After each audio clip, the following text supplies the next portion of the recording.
ಓಂ ಶ್ರುತಿಸ್ಮೃತಿಪುರಾಣಾನಾಂ ಆಲಯಂ ಕರುಣಾಲಯಂ ನಮಾಮಿ ಭಗವತ್ಪಾದಶಂಕರಂ ಲೋಕಶಂಕರಂ ಶಂಕರಂ ಶಂಕರಾಚಾರ್ಯಂ ಕೇಶವಂ ಬಾದರಾಯಣಂ ಸೂತ್ರಭಾಷ್ಯಕೃತೌ ವಂದೇ ಭಗವಂತೌ ಪುನಃ ಪುನಃ. ಜೈ ಗುರು, ಜೈ ಶ್ರೀರಾಮ್. ಪರಮಾರ್ಥ ಚಿಂತಾಮಣಿಯಲ್ಲಿ ನಾವು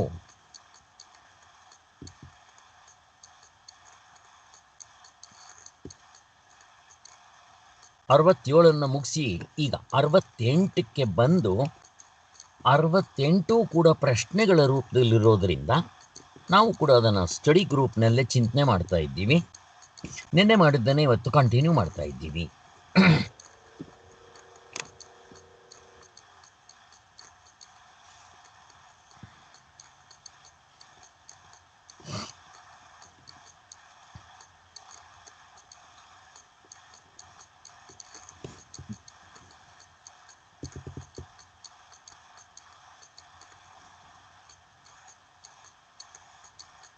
ದೇಶವನ್ನು, ಕಾಲವನ್ನು, ನಿಮಿತ್ತವನ್ನು ಅಂದರೆ ದೇಶ, ಕಾಲ, ಕಾರ್ಯಕಾರಣ, ಭಾವ, ಟೈಮ್, ಸ್ಪೇಸ್ ಆ್ಯಂಡ್ ಕಾಸೇಷನ್, ಇದನ್ನು ಮೀರಿರುವ ಬರಿಯೂ ಇರುವು ಒಂದೇ ಅಂತಂತಾಗಲಿ ಅಥವಾ ಅನೇಕಾಂತವೆಂದಾಗಲಿ ಹೇಗಾಗುತ್ತೆ?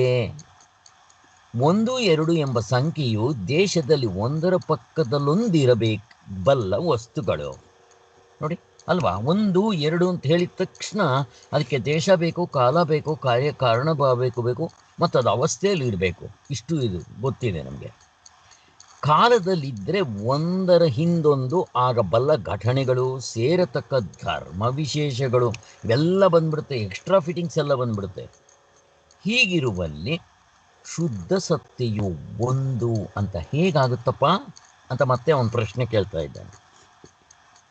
ಉಪನಿಷತ್ನಲ್ಲಿ ಎರಡನೆಯದಿಲ್ಲದ ಒಂದು ಅಂತ ಚಾಂದೋಗ್ಯದಲ್ಲಿ ಹೇಳಿದೆ ಅಂತ ಇರುವನ್ನ ಕರೆದಿರುವುದು ಉಂಟು.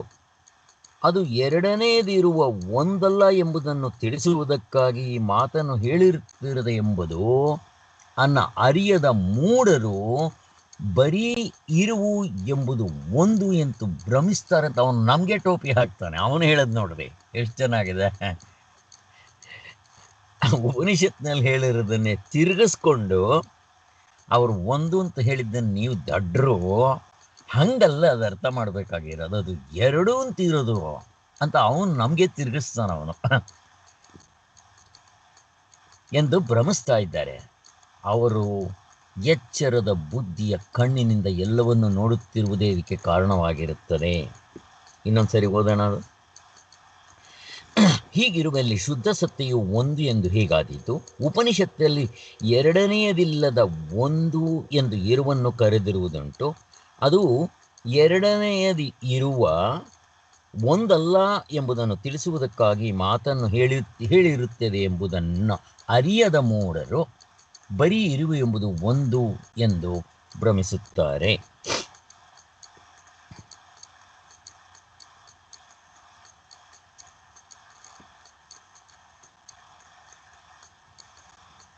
ಹೀಗಾಗೋದಕ್ಕೆ ಕಾರಣ ಏನು ಅಂತಂದರೆ, ಅವರು ಎಚ್ಚರದ ಬುದ್ಧಿಯ ಕಣ್ಣಿನಿಂದ ಎಲ್ಲವನ್ನೂ ನೋಡ್ತಾ ಇರೋದೇ ಇದಕ್ಕೆ ಕಾರಣ.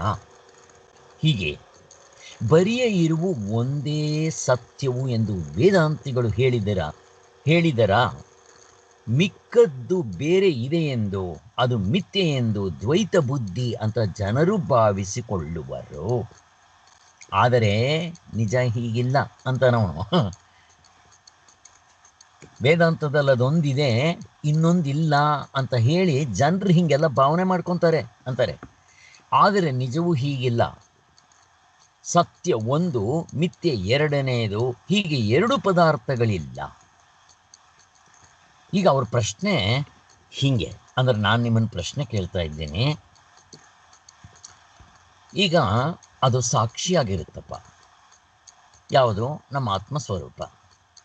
ಈ ಅವಸ್ಥೆಗಳಲ್ಲಿರುವ ಪ್ರಪಂಚ ಎಲ್ಲವೂ ಏನಾಗಿರುತ್ತೆ ಹೇಳಿ ಯಾರಾದರೂ? ಆತ್ಮನು ಸಾಕ್ಷಿ ಆದರೆ ಮಿಕ್ಕದ್ದೇನಾಗುತ್ತೆ? ಅದರ ಎದುರುಗಡೆ ಇರೋದು ದೃಶ್ಯ ಪ್ರಪಂಚ. ದೃಶ್ಯ ಪ್ರಪಂಚ ಆಗಬೇಕು. ಸೊ ಅಲ್ಲಿಗೆ ಅವಸ್ಥೆಗಳು ಇರುತ್ತಾ? ಅದು ಇರುತ್ತಾ ಅವಸ್ಥೆಗಳು? ಇಲ್ಲ, ಇರಬಾರ್ದು, ಇದೇ ಇರೋದು. ಹಗ್ಗ ಕಂಡಾಗ ಹಾವಿತ್ತು ಅಂದ್ರೆ ಅರ್ಥ ಏನು? ಹಗ್ಗನೂ ಇದೆ, ಹಾವು ಇದೆ ಅಂದ್ರೆ ಅರ್ಥ ಏನು? ಎರಡೂ ಇದೆ ಅಂತ ಆಯ್ತು. ಅಲ್ಲಿಗೆ ಅದ್ವೈತ ಹೇಗಾಯ್ತು? ಮತ್ತೆ ಸ್ವಾಮಿಗಳೇ ಇದನ್ನ ವರ್ಣಿಸ್ತಾರೆ. ಕಾಣುತ್ತಲ್ವಾ? ಕಾಣುತ್ತಾ ಇದೆಯಲ್ವಾ? ಅಲ್ಲ, ಹಗ್ಗದಲ್ಲಿ ಹಾವು ಕಾಣಲ್ಲ, ಒಪ್ಕೋಣ. ನಿಮ್ಗೆ ಇಲ್ಲಿ ಪ್ರಪಂಚ ಕಾಣ್ತಾ ಇಲ್ವಾ? ಮುಕ್ತನಾದವನಿಗೆ ಶರೀರ ಇರಲ್ವಾ? ನಾವು ಅವಸ್ಥಾತ್ರಯ ವಿಚಾರದಿಂದ ನೇರದ ಅನುಭವದಿಂದ ತಿಳ್ಕೊಂಡ ಮೇಲೆ ನಮಗೆ ಶರೀರ ಇಲ್ವಾ? ನಾವು ಊಟ ಮಾಡಲ್ವಾ ಹೊಟ್ಟೆ ಹಸ್ವಾದರೆ? ನಾವು ಹೆಂಡತಿ ಮಕ್ಕಳ ಜೊತೆಯಲ್ಲಿ ಇಲ್ವಾ? ಮತ್ತೇನು ಹೇಳ್ತೀರಾ ಇದಕ್ಕೆ? ಕಾಣ್ತಾ ಇದೆಯಾ ಇಲ್ವೋ? ಕಾಣೋದಿಲ್ಲ ಅಂತ ಹೆಂಗೆ ಹೇಳ್ತೀರಾ? ಹೆಂಗೆ ಹೇಳ್ತೀರಾ? ಕಾಣ್ತಾ ಇದೆಯಾ ಇಲ್ವೋ? ಅನುಭವಕ್ಕೆ ವಿರುದ್ಧವಾಗಿ ಹೇಳ್ತೀರಲ್ಲ ನೀವು. ಇವಾಗ ಪ್ರಪಂಚ ಕಾಣ್ತಾ ಇದೆಯಾ ಇಲ್ವೋ? ಮುಕ್ತನಾಗಲಿ ಅಥವಾ ನಮಗಾಗಲಿ, ಅವನಿಗೆ ಬಿಟ್ಬಿಡಿ. ಮೂರನೇ ಅವನು ಕೆಳಗಡೆ ಅವನಿದ್ದಾನಲ್ವ, ಪಾಪ ಅವನಿಗೆ ಗೊತ್ತಿಲ್ಲ, ಅವನು ಇದನ್ನೇ ಸತ್ಯ ಅಂದ್ಕೊಂಡಿದ್ದಾನೆ. ಬಟ್ ನಮಗೆ ಅವಸ್ಥಾತ್ರಯ ವಿಚಾರದಿಂದ ಇದು ನಿಜವಾದಲ್ಲ ಅಂತ ಗೊತ್ತಾಗಿದೆ. ಬಟ್ ಆದರೂ ನನಗೆ ಒಡವೆ ಮತ್ತು ಚಿನ್ನ ಕಾಣ್ತಾ ಇದೆಯಾ ಇಲ್ವೋ? ಕಾಣ್ತಾ ಇದೆ. ಮತ್ತು ಈ ಪ್ರಪಂಚ ಕಾಣ್ತಾ ಇದೆಯಾ ಇಲ್ವೋ? ಮತ್ತು ಇದಕ್ಕೇನು ಉತ್ತರ ಕೊಡ್ತೀರಾ? ನೀವು ಉತ್ತರ ಕೊಡಬೇಕು.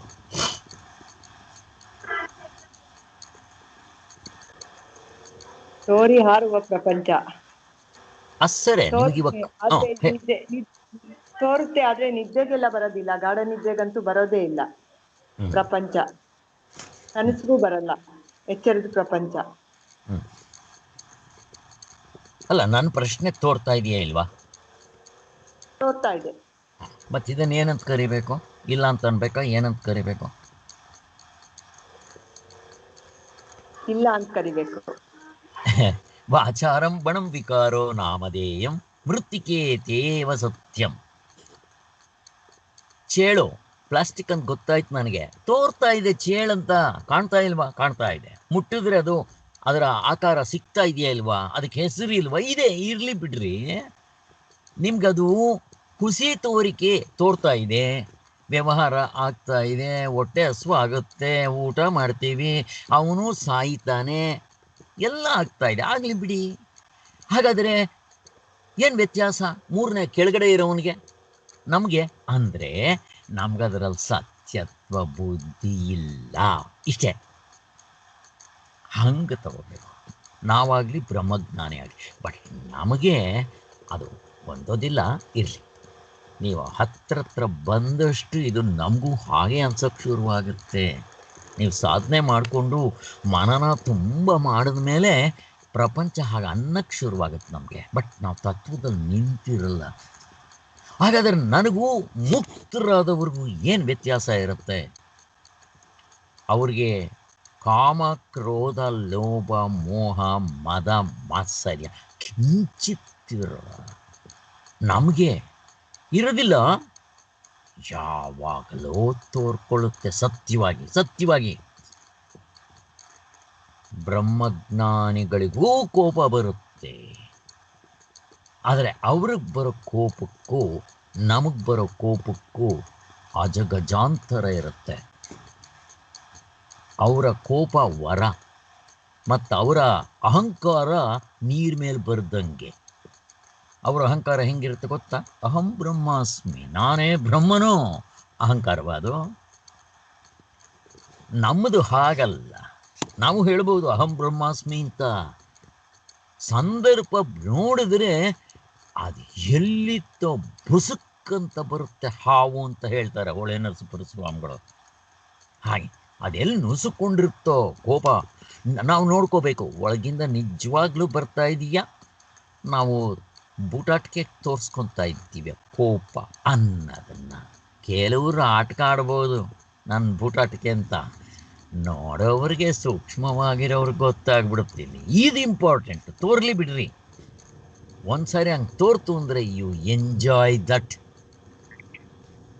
ಚಿಕ್ಕ ವಯಸ್ಸಿನಲ್ಲಿ ನಾವು ಆಟ ಆಡ್ತಾ ಇದ್ವಿ, ಅದು ನಮಗೆ ಸತ್ಯ. ಅದೇ ನಾವು ದೊಡ್ಡವರಾದ್ಮೇಲೆ ನಮ್ಮ ಮಕ್ಕಳ ಜೊತೆನಲ್ಲಿ ಅದೇ ಆಟ ಆಡ್ತೀವಿ, ಆವಾಗ ನಮ್ಗೆ ಅದು ಸತ್ಯ ಅಲ್ಲ.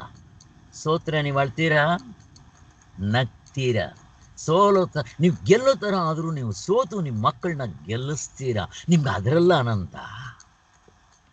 ಈ ಬುದ್ಧಿ ಬರುತ್ತೆ. ಹೆಂಗಿದೆ ನೋಡ್ರಿ, ತೋರ್ತಾ ಇದೆ. ಆಟ ಆಡ್ತಾ ಇದ್ದೀರಾ, ನೀವು ವ್ಯವಹಾರದ ಇದ್ದೀರಾ, ಬಟ್ ವ್ಯವಹಾರ ಇದೆ. ಅದು ಹೆಂಗಿರುತ್ತೆ ಕೊನೆಗೆ ಆಟಕ್ಕುಂಟು, ಲೆಕ್ಕಕ್ಕಿಲ್ಲ. ಹಾಗೆ ಈಗ ನಮಗೇನಾಗಿದೆ, ಲೆಕ್ಕಕ್ಕಿದೆ, ಆಟಕ್ಕಿಲ್ಲ. ನಮಗೆ ಲೆಕ್ಕಕ್ಕೆ ಇರೋದು, ಅದನ್ನು ಆಟ ಅಂತ ನಾವು ತಗೊಳ್ಳೋದೇ ಇಲ್ಲ. ನಾವು ಅದು ಸೀರಿಯಸ್ ಆಗಿ ತಗೊತೀವಿ. ಸೊ ಇಷ್ಟು ವ್ಯತ್ಯಾಸ ನಾವು ತಿಳ್ಕೊಂಡ್ರೆ ಬೇಕಾದಷ್ಟಾಯಿತು.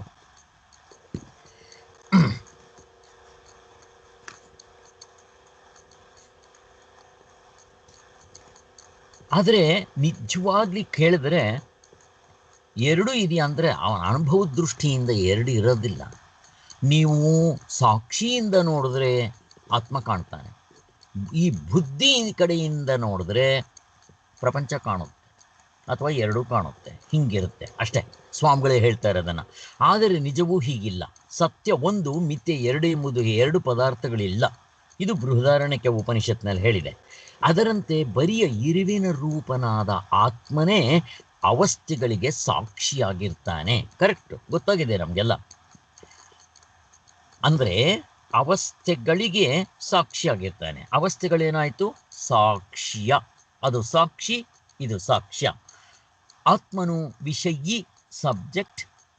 ಅವಸ್ಥೆಗಳು ವಿಷಯ, ಆಬ್ಜೆಕ್ಟ್ಸ್. ಎರಡೂ ಇದೆ ಅಂತಾಯಿತು. ಎಂದರೆ ಅವಸ್ಥೆಗಳು ಆತ್ಮನಿಗಿಂತ ಬೇರೆಯಾಗಿರುವೆ ಎಂದು, ಆತ್ಮನು ಸಾಕ್ಷಿಯಾಗಿ ಅವುಗಳನ್ನು ನೋಡುವ ಎರಡನೆಯವನೆಂದು ಜನರು ತಿಳಿದುಕೊಳ್ಳುತ್ತಾರೆ. ಇದು ಸರಿಯಲ್ಲ. ಅಷ್ಟೇ. ಅಲ್ಲಿ ಎರಡೂ ಇದೆ ಅಂದರೆ ತಪ್ಪಾಗುತ್ತೆ. ಅವಸ್ಥೆನೂ ಇದೆ ಸ್ವಾಮಿ, ಆತ್ಮನೂ ಇದ್ದಾನೆ. ಹಂಗಂದರೆ ಎರಡೂ ಇದೆ ಅಂತಾಯಿತು. ನೀವು ದ್ವೈತದಲ್ಲೇ ಇದ್ದೀರಾ ಅಂತ. ಕೆಳಗಡೆ ಮೂರನೇವನು ಇರ್ತಾನಲ್ವಾ, ಅವನು ಹೇಳೋದು ಎರಡೂ ಇದೆ. ನೀವೇನೋ ದೇವರು ಅಂತೀರ, ಇಟ್ಕೊಳ್ಳಿ ಸ್ವಾಮಿ, ನಾವು ಇಟ್ಕೊತೀವಿ. ಬೇಕು ದೇವರು, ನನಗೆ ಪ್ರಪಂಚ 99, ಒಂದು ಕೊನೆಯದು 100ನೇದು ಒಂದು ಸೇರಿಸ್ಕೊಳ್ಳಿ ದೇವ್ರನ್ನ. ನಾವು ಹಂಗೆ ಮಾಡ್ಕೊಂಡಿರೋದು. ಆದರೆ ಬ್ರಹ್ಮಜ್ಞಾನ ಆದವನು ಆತ್ಮನ್ನ ಪೂರ್ತಿ ಮಾಡ್ಕೊತಾನೆ, ಪ್ರಪಂಚನ ಆಟಕ್ಕಿಟ್ಕೊತಾನೆ. ಹಾಗೆ ಹೇಗೆ ನಾವು ತಿನ್ನೋವಾಗ ಉಪ್ಪು ಬೇಕಾದಾಗ ನಂಚ್ಕೊಳ್ಳೋದು ಅಷ್ಟೇ, ಹಾಗೆ ನಾವು ದೇವ್ರನ್ನ ಹಂಗೆ ಸೇರಿಸ್ಕೊಂಡಿದ್ವಿ.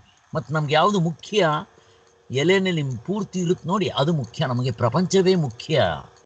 ನಾನು, ನನ್ನ ಹೆಂಡತಿ, ಮಕ್ಕಳು, ಮನೆ ಮಠ, ಆಸ್ತಿ ಪಾಸ್ತಿ, ಅಂತಸ್ತು, ಇವೇ ನನಗೆ ಮುಖ್ಯ, ಇವೇ ನನಗೆ ಮುಖ್ಯ. ಮತ್ತು ಇವನ್ನೇನಂತೀನಿ ನಾನು, ಇವನ ಸತ್ಯ ಅಂತ ಹೇಳ್ಕೊತೀನಿ. ಆ ಉಪ್ಪನ್ನದು ಏನೋ ದೇವ್ರಂತ ಹೇಳ್ತಾರೆ ಸ್ವಾಮಿ ಶಾಸ್ತ್ರದಲ್ಲಿ, ಅದಿದ್ದರೆ ಒಳ್ಳೇದು ಅಂತಾರೆ. ಸೇರಿಸ್ಕೊಳ್ಳಿ ಸಿದ್ಧ, ಹಾಗೆ ಸೇರಿಸ್ಕೊಳ್ಳಿ. ನೀವು ನಾಮಜಪ ಮಾಡ್ತಾ ಬನ್ನಿ, ಆಮೇಲೆ ನೋಡಿ ಏನಾಗುತ್ತೆ ಅಂತ. ನಿಮ್ಮ ಎಲೆ ಎಲ್ಲ ಉಪ್ಪಾಗ್ಬಿಡುತ್ತೆ. ಉಪ್ಪು ಅಂತಂದರೆ ಇಲ್ಲಿ ನಾವು ಆಹಾರಕ್ಕೆ ತಗೋಬಾರ್ದು. ಅವಾಗೆಲ್ಲ ಪೂರ್ತಿ ಪರಮಾತ್ಮನಾಗ್ಬಿಡುತ್ತೆ. ಆಗ ಅಲ್ಲಿ ಉಪ್ಪನ್ನದೇ ಉಳಿಯಲ್ಲ. ಉಪ್ಪಲ್ಲ, ಬೇರೆದೆಲ್ಲ ಉಳಿಯೋದೇ ಇಲ್ಲ. ಅಲ್ಲಿ ಅವಸ್ಥೆಗಳು ಉಳಿಯಲ್ಲ, ಪ್ರಪಂಚ ಉಳಿಯೋದಿಲ್ಲ. ಹೀಗೆ ಮಾಡ್ಕೋಬೇಕು. ಏಕೆಂದರೆ ನಿರ್ಭಾಗವಾದ ಇರುವಿಗಿಂತ ಬೇರೆಯಾಗಿ ಸಾಕ್ಷಿಯಾಗಲಿ ಅವಸ್ಥೆಯಾಗಲಿ ಇರುವುದೇ ಇಲ್ಲ. ಅಲ್ಲಿ ಸಾಕ್ಷಿ ಅಂತ ಹೇಳೋದು ಹೊಂದೋದಿಲ್ಲ ಅಂತಾರೆ. ಈಗ ನಾವು ಸಾಕ್ಷಿ ಅಂತ ಹೇಳ್ತೀವಿ ಎಲ್ಲಿ, ಗಾಢನಿದ್ರೆಯಲ್ಲಿ. ಅಲ್ಲಿ ಹೊಂದುತ್ತಾ ಎಲ್ಲ ಬಿಟ್ಬೇಡ, ಇವೆಲ್ಲ ಬಿಟ್ಬೇಡ, ಎಚ್ಚರದಲ್ಲಿ ಬೇಡ. ಸಾಕ್ಷಿ ನಿದ್ದೆಯಲ್ಲಿ ನಾವು ಆತ್ಮನ್ನ ಇರುವು, ಅರಿವು, ಆನಂದ, ಅವನು ಸಾಕ್ಷಿಯಾಗಿರ್ತಾನೆ ಅಂತ ಹೇಳ್ತಾರೆ. ಗಾಢನಿದ್ರೆಯಲ್ಲಿ ಆತ್ಮನ ಸಾಕ್ಷಿಯಾಗಿದ್ದಾನೆ ಅಂತಾರೆ. ಹೊಂದುತ್ತಾ ಉತ್ತರ ನೀವು ಕೊಡಬೇಕು. ಏನು ಗಾಢನಿದ್ರೆಯಲ್ಲಿ? ಗಾಢನಿದ್ರೆಯಲ್ಲಿ ಆತ್ಮನು ಸಾಕ್ಷಿಯಾಗಿರ್ತಾನೆ. ಕರೆಕ್ಟ್ ತಾನೆ? ಇದು ಹೊಂದುತ್ತಾ ಸಾಕ್ಷ್ಯ ಯಾವುದಾಗಾದರೆ ಗಾಢನಿದ್ರೆಯಲ್ಲಿ ಸಾಕ್ಷಿ ಇದ್ಮೇಲೆ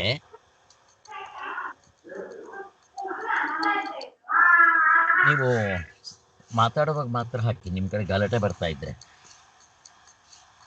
ಹಾಂ, ಈಗ ನಾನು ಹೇಳಿದ್ದು ಗಾಢ ನಿದ್ರೆಯಲ್ಲಿ ಆತ್ಮನು ಸಾಕ್ಷಿಯಾಗಿರ್ತಾನೆ ಅಂತ ಹೇಳ್ತಾ ಇದ್ದಾರೆ. ಕರೆಕ್ಟು, ಶಾಸ್ತ್ರದಲ್ಲಿ ಹೇಳಿದೆ. ನಾವಿವಾಗ ವಿಚಾರ ಮಾಡಿದ್ರೆ ಹೊಂದುತ್ತಾ ಅಂತ ಪ್ರಶ್ನೆ ನಂದು. ಹೇಳಿ. ಹೇಳಿದೆ ಶಾಸ್ತ್ರದಲ್ಲಿ, ಯಾಕೆ ಹೇಳಿದೆ ಆಮೇಲೆ ನೋಡೋಣ. ಎಚ್ಚರ ದೃಷ್ಟಿಯಿಂದ ನೋಡ್ತೀರಿ ಅದನ್ನು. ಅಷ್ಟೇ ಅಷ್ಟೇ, ಅದು ಎಚ್ಚರದ ದೃಷ್ಟಿಯಿಂದ ಹೇಳ್ತಾ ಇರೋದು. ಎಚ್ಚರದ ದೃಷ್ಟಿಯಿಂದ ಹೇಳಿದ್ರೆ ಹೇಗೆ?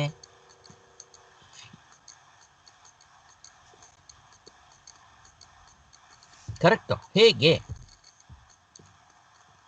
ಗಾಢ ನಿದ್ರೆಯಲ್ಲಿ ಏನು ಇರೋದಿಲ್ಲ, ಅದಕ್ಕೆ ಸಾಕ್ಷಿಯಾಗಿರುತ್ತೆ. ಸಾಕ್ಷಿಯಾಗಿ ಗಾಢ ನಿದ್ರೆಯಲ್ಲಿ ಏನು ಇರೋದಿಲ್ಲ, ಅದಕ್ಕೋಸ್ಕರ ಸಾಕ್ಷಿಯಾಗಿರ್ತಾನೆ. ಹಾ, ಸಾಕ್ಷಿ ಅಂದ್ರೆ ಅರ್ಥ ಏನು? ಸಾಕ್ಷಿ ಇದ್ಮೇಲೆ ಸಾಕ್ಷ್ಯ ಇರಬೇಕು. ಸಬ್ಜೆಕ್ಟ್ ಅಂತ ಆಯ್ತು, ಆಬ್ಜೆಕ್ಟ್ ಎಲ್ಲಿದೆ ತೋರಿಸ್ ನನಗೆ. ಗಾಢ ನಿದ್ರೆಯಲ್ಲಿ ಏನು ಆಬ್ಜೆಕ್ಟ್ ಇದೆ? ಆತ್ಮನ ಬಿಟ್ಟು ಮಿಕ್ಕಿರೋದು ಏನಿದೆ ಗಾಢ ನಿದ್ರೆಯಲ್ಲಿ ತೋರಿಸಿ. ಏನು ಇಲ್ಲ.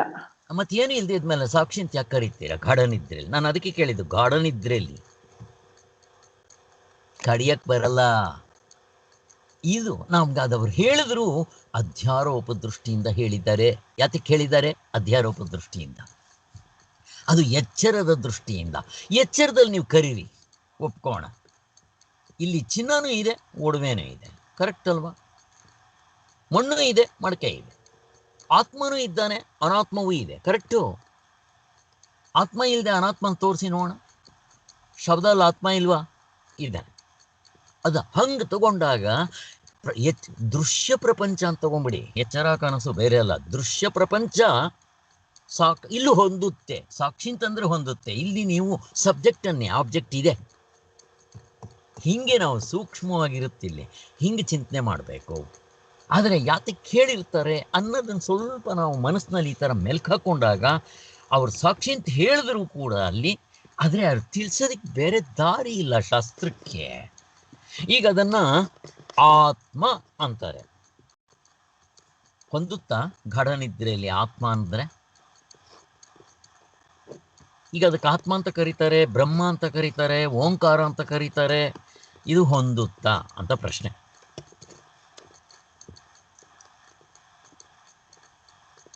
ಕರೆದಿದ್ದಾರೆ ಇಲ್ವೋ? ಗಾಢ ನಿದ್ರೆಯಲ್ಲಿ ಆತ್ಮನಾಗಿರ್ತಾನೆ, ಬ್ರಹ್ಮನಾಗಿರ್ತಾನೆ, ಅದನ್ನ ಓಂಕಾರ ಅಂತ ಕರೀತಾರೆ, ಹೆಸರು.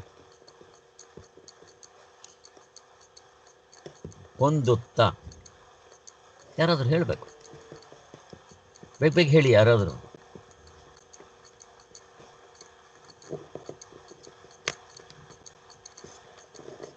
ಹಲೋ, ಹೇಳಿ ಯಾರಾದರೂ ಬೇಗ ಬೇಗ. ಮುಂದಕ್ಕೆ ಹೋಗೋಣ. ಯಾರಾದರೂ ಒಬ್ರು ಬೇರೆಯವರು ಹೇಳಿ.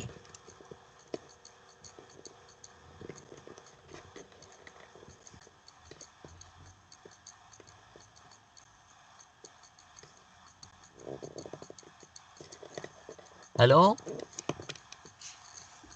ನಾನು ಮಾತಾಡ್ತಾ ಇರೋದು ಕೇಳಿಸ್ತಾ ಇದೆಯಾ? ಹೋಗ್ಲಿ ಯಾರಿಗಾದ್ರು.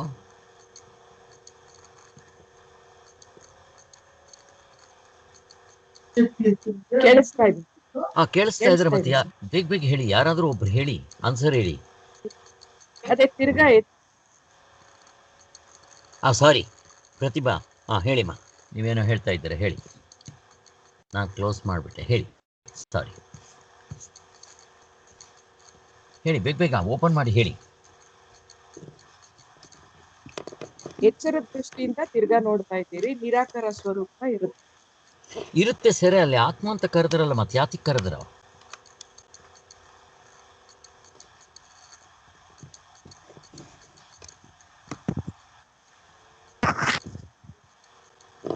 ಇದನ್ನ ನಾವು ಅನುಭವದಿಂದ ನೋಡ್ಕೋಬೇಕು.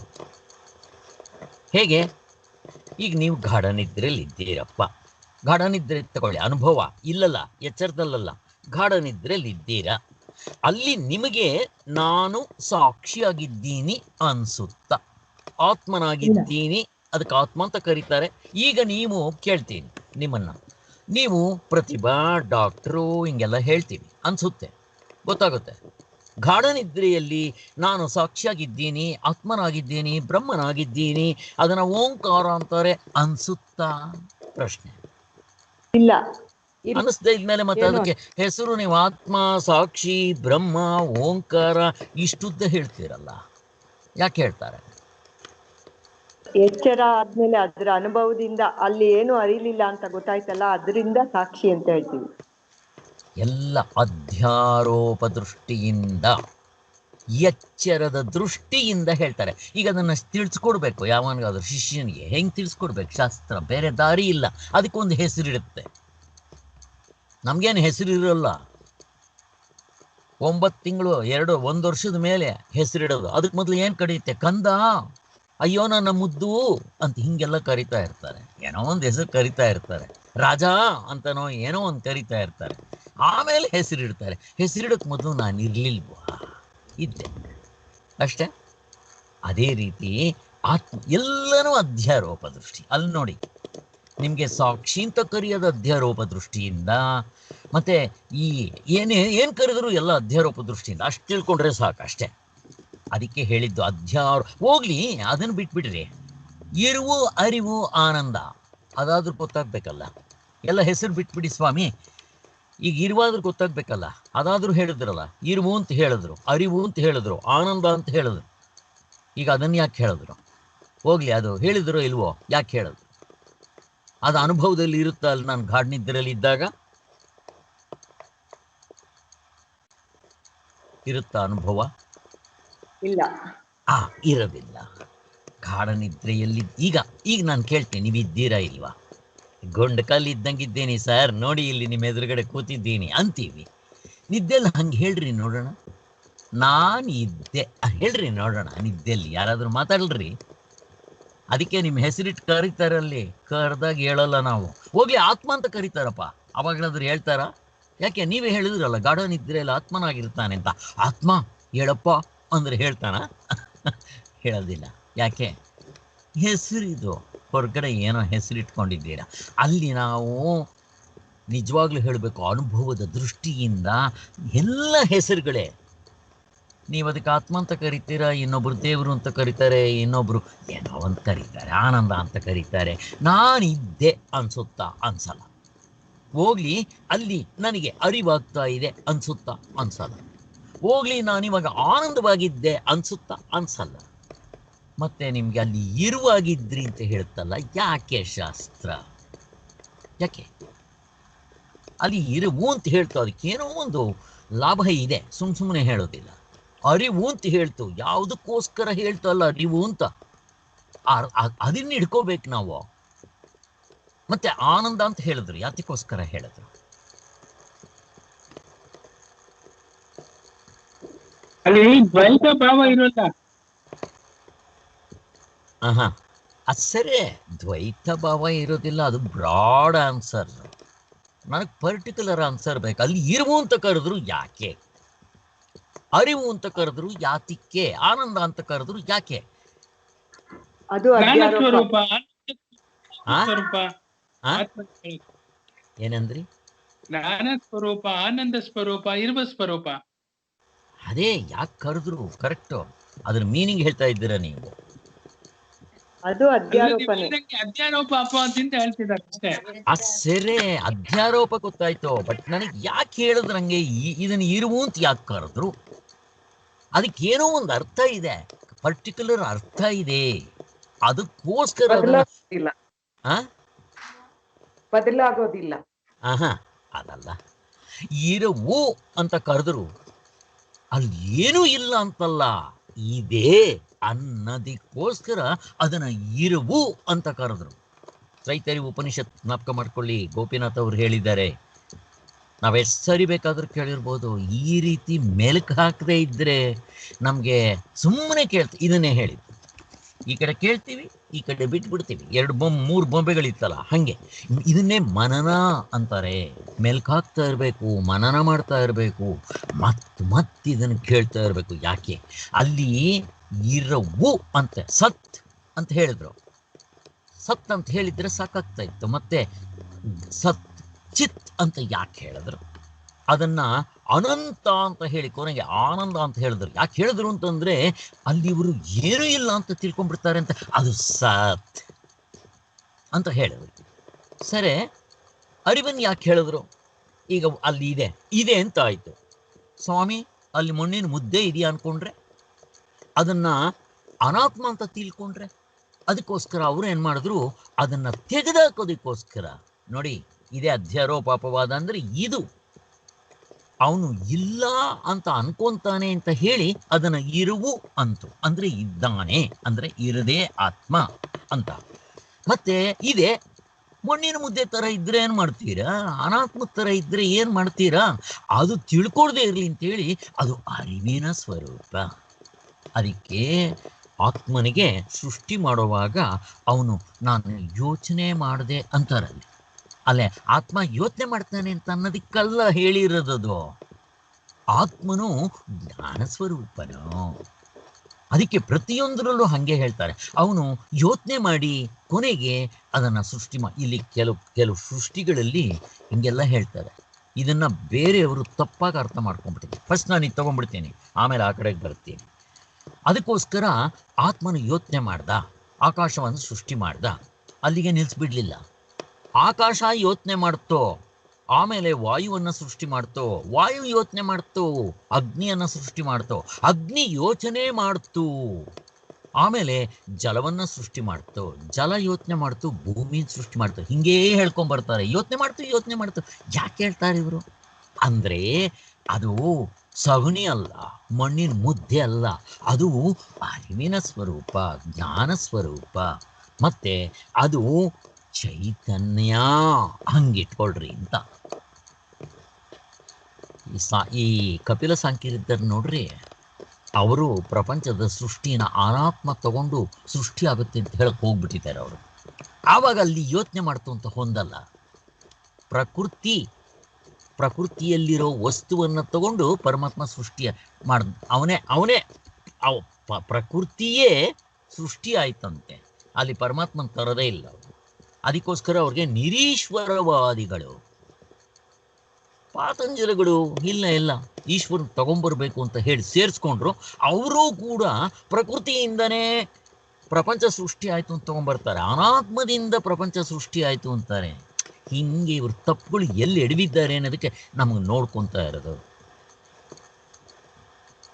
ಅವ್ರನ್ನ ಹೀಯಾಳ್ಸೋದಿಕ್ಕಲ್ಲ, ದೊಡ್ಡ ಮಹಾ ಋಷಿಗಳು. ಅವ್ರ ಕೋಟಿ ನಮಸ್ಕಾರ ಹಾಕಬೇಕು, ಪ್ರತಿದಿನ ನೆನೆಸ್ಕೋಬೇಕು ಅವ್ರನ್ನ. ಆದ್ದರಿಂದ ಇರಲಿ, ಅದು ಬೇರೆ.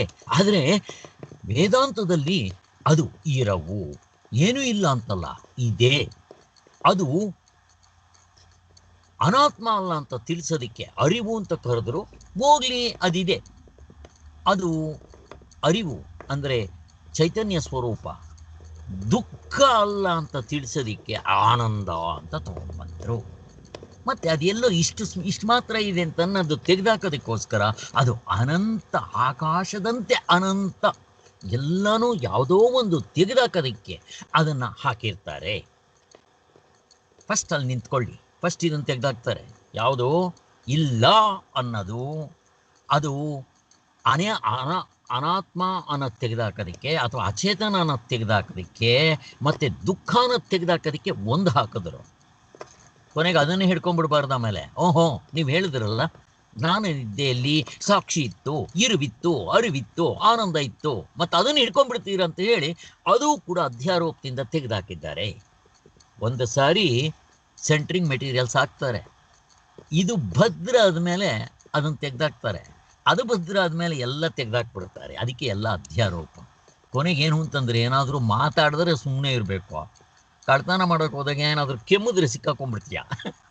ಅದಕ್ಕೆ ಬ್ರಹ್ಮಜ್ಞಾನಿ ಆದವನು ಮೌನಂ ವ್ಯಾಖ್ಯಾನ ಆತನಿಂದಾನು ತಿಳಿಸುತ್ತಾರೆ. ನೀವೇನಾದರೂ ಮಾತಾಡಿದ್ರ ಎಂಜಲಾಯಿತು ಹಂಗೆ. ಆದರೆ ತಿಳಿಸ್ಕೊಡೋದಕ್ಕೆ ಬೇರೆ ದಾರಿ ಇಲ್ಲ. ಮಾತಾಡಿ ತತ್ವದಲ್ಲಿ ನಿಂತಾಗ ಆತ್ಮ, ಅರಿವು, ಇರವು ಅವೇ ಅಧ್ಯಾರೋಪದಿಂದ ಅಲ್ಲ, ಅದು ಅನುಭವ ನೋಡ್ಕೊಂಡ್ಬಿಡ್ಬೇಕು ನಾವು. ಗಾಢ ನಿದ್ರೆಯಲ್ಲಿದ್ದಾಗ ನಾನಿದ್ದೆ ಅನ್ಸುತ್ತಾ ಇಲ್ಲ, ನಾನು ಜ್ಞಾನ ಸ್ವರೂಪ, ಅರಿವಿನ ಸ್ವರೂಪ ಅನ್ಸುತ್ತಾ ಇಲ್ಲ. ಹೋಗ್ಲಿ ಸಗಣಿ ಅಂತ ಅನ್ಸುತ್ತಾ? ಅದು ಇಲ್ಲ, ಏನೇನು ಇಲ್ಲ. ಅದಕ್ಕೆ ಇಲ್ಲ ಇಲ್ಲ ಇಲ್ಲ, ಅಲ್ಲ ಅಲ್ಲ ಅಲ್ಲ, ಹಂಗೆ ಅಲ್ವಾ? ಅದಲ್ಲ, ಅಲ್ಲ, ಅದು ಅಲ್ಲ. ನೇತಿ ನೇತಿ ನೇತಿ. ಸೊ ಹೀಗೆ ನಾವು ಅರ್ಥ ಮಾಡ್ಕೊಂಡಾಗ ನಮ್ಗೆ ಇಷ್ಟ ಅರ್ಥ ಆಗುತ್ತೆ. ಮುಂದಕ್ಕೆ ಹೋಗೋಣ. ಅದರಂತೆ ಬರಿಯ ಇರುವಿನ ರೂಪವಾದ ಆತ್ಮನೇ ಅವಸ್ಥೆಗಳಿಗೆ ಸಾಕ್ಷಿಯಾಗಿರ್ತಾನೆ ಎಂದರೆ ಅವಸ್ಥೆಗಳು ಆತ್ಮನಿಗಿಂತ ಬೇರೆಯಾಗಿವೆ ಎಂದು, ಆತ್ಮನು ಸಾಕ್ಷಿಯಾಗಿ ಅವುಗಳನ್ನು ನೋಡುವ ಎರಡನೆಯವನೆಂದು ಜನರು ತಿಳಿದುಕೊಳ್ಳುತ್ತಾರೆ. ಇದು ಸರಿಯಲ್ಲ. ನೋಡಿ, ಅವಸ್ಥೆಗಳು ಆತ್ಮನಿಗಿಂತ ಬೇರೆಯಾಗಿವೆ ಅಂತ ಹೇಳಿ ಸಾಕ್ಷಿಂದಿದ ತಕ್ಷಣ ಆತ್ಮನು ಸಾಕ್ಷಿ, ಇವು ಸಾಕ್ಷ್ಯ ಅಂತ ತಿಳ್ಕೊತಾರೆ ಅಂತ ಹಾಗೂ ತಿಳ್ಕೊಬಾರ್ದು. ಎರಡಿದೆ ಅಂತ ಆಗ್ಬಿಡ್ತ ಮೇಲೆ. ಹಂಗಲ್ಲ, ಇದು ಸರಿಯಲ್ಲ. ಏಕೆಂದರೆ ನಿರ್ಭಾಗವಾದ ಇರುವಿಗಿಂತ ಬೇರೆಯಾಗಿ ಸಾಕ್ಷಿಯಾಗಲಿ ಅವಸ್ಥೆಯಾಗಲಿ ಇರೋದೇ ಇಲ್ಲ. ಅಲ್ಲಿ ಸಾಕ್ಷಿನೂ ಇರೋಲ್ಲ, ಅವಸ್ಥೆನೂ ಇರೋಲ್ಲ. ಅದೇ ಇರುತ್ತೆ. ಮತ್ತು ನೀವು ಅದೇ ಅಂತಂದ್ರೂ ಮತ್ತೆ ಸಿಕ್ಕಾಕೊಂತೀರ. ಅನುಭವದಲ್ಲಿ ನಿಂತಾಗ ಮತ್ತೆ ಕೆಂಬಾರ್ದು, ಸುಮ್ಮನೆ ಇರಬೇಕು ಅಷ್ಟೇ. ಸಾಕ್ಷಿ ಎಂಬುದು ಒಂದಲ್ಲ, ಹೇಳುವಾಗ ಉಪಯೋಗಿಸ್ಲೇಬೇಕು ನೋಡಿ, ಮತ್ತೆ ಉಪಯೋಗಿಸ್ತಾರೆ. ಸಾಕ್ಷಿ ಎಂಬುದು ಒಂದಲ್ಲ, ಅವಸ್ಥೆಯು ಸಾಕ್ಷಿಗೆ ಒಂದು ಗಾದೆ ಹೇಳ್ತಾರಲ್ಲ ಡಾಕ್ಟ್ರೆ, ಮಿಸುಕ್ಲಾಡ್ತೆ ಜೀವಾತ್ಮಡು ಊರ್ಕೆ ಉಂಟೆ ಪರಮಾತ್ಮಡು. ಅದಕ್ಕೆ ಮೌನಂ ವ್ಯಾಖ್ಯಾನಂ ಅಂತ ಅದಕ್ಕೆ ಹೇಳೋದು.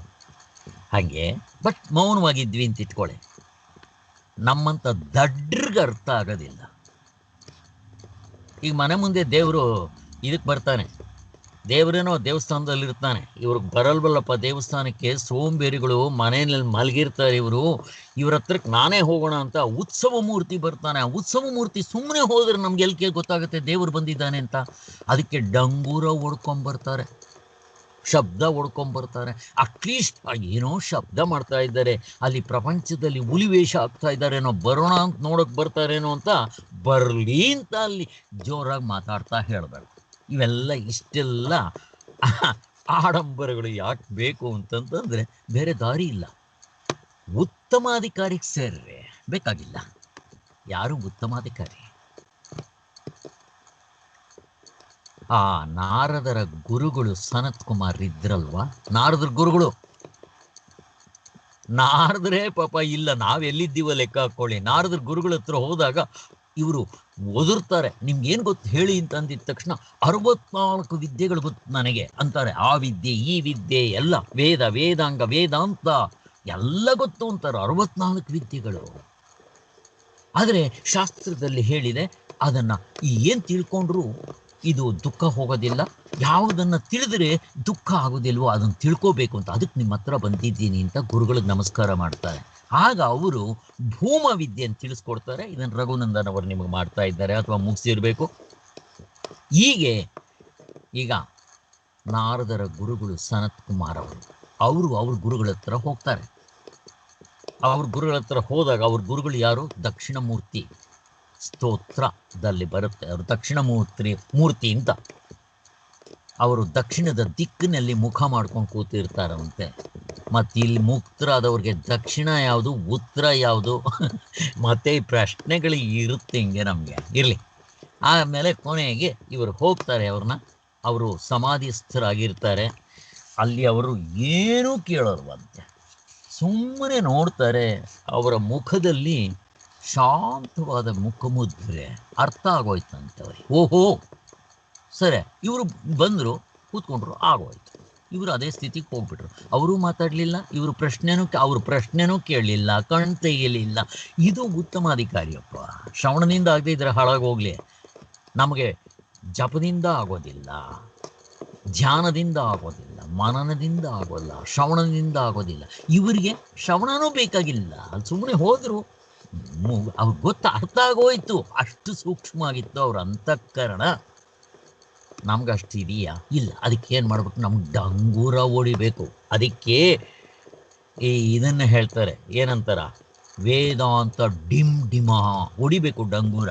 ಹಂಗೆ ಹೊಡೆದ್ರೂ ನಮ್ಗೆ ಅರ್ಥ ಆಗಲ್ಲ, ಮಲಗಿರ್ತೀವಿ. ಎದ್ದೇಳಿ ಭಾರತೀಯರೇ ಅಂತ ವಿವೇಕಾನಂದರು ಹೇಳೋದು. ಇವೆಲ್ಲ ಅರ್ಥ ಹೀಗೆ ತಗೋಬೇಕು. ಇರಲಿ. ಇದು ಸರಿಯಲ್ಲ. ಏಕೆಂದರೆ ನಿರ್ಭಾಗವಾದ ಇರುವಿಗಿಂತ ಬೇರೆಯಾಗಿ ಸಾಕ್ಷಿಯಾಗಲಿ ಅವಸ್ಥೆಯಾಗಲಿ ಇರೋದೇ ಇಲ್ಲ. ಸಾಕ್ಷಿ ಎಂಬುದು ಒಂದಲ್ಲ, ಅವಸ್ಥೆಯು ಸಾಕ್ಷಿಗೆ ಎರಡನೇದಲ್ಲ. ಅದಕ್ಕೆ ಎಕ್ಸಾಂಪಲ್ ಕೊಡ್ತಾರೆ. ಒಂದು ಮಾವಿನಕಾಯಿ ಇದೆಯಪ್ಪ, ಅದರ ಪಕ್ಕದಲ್ಲಿ ಇನ್ನೊಂದು ಇಡ್ತಾರೆ, ಎರಡಾಯಿತು.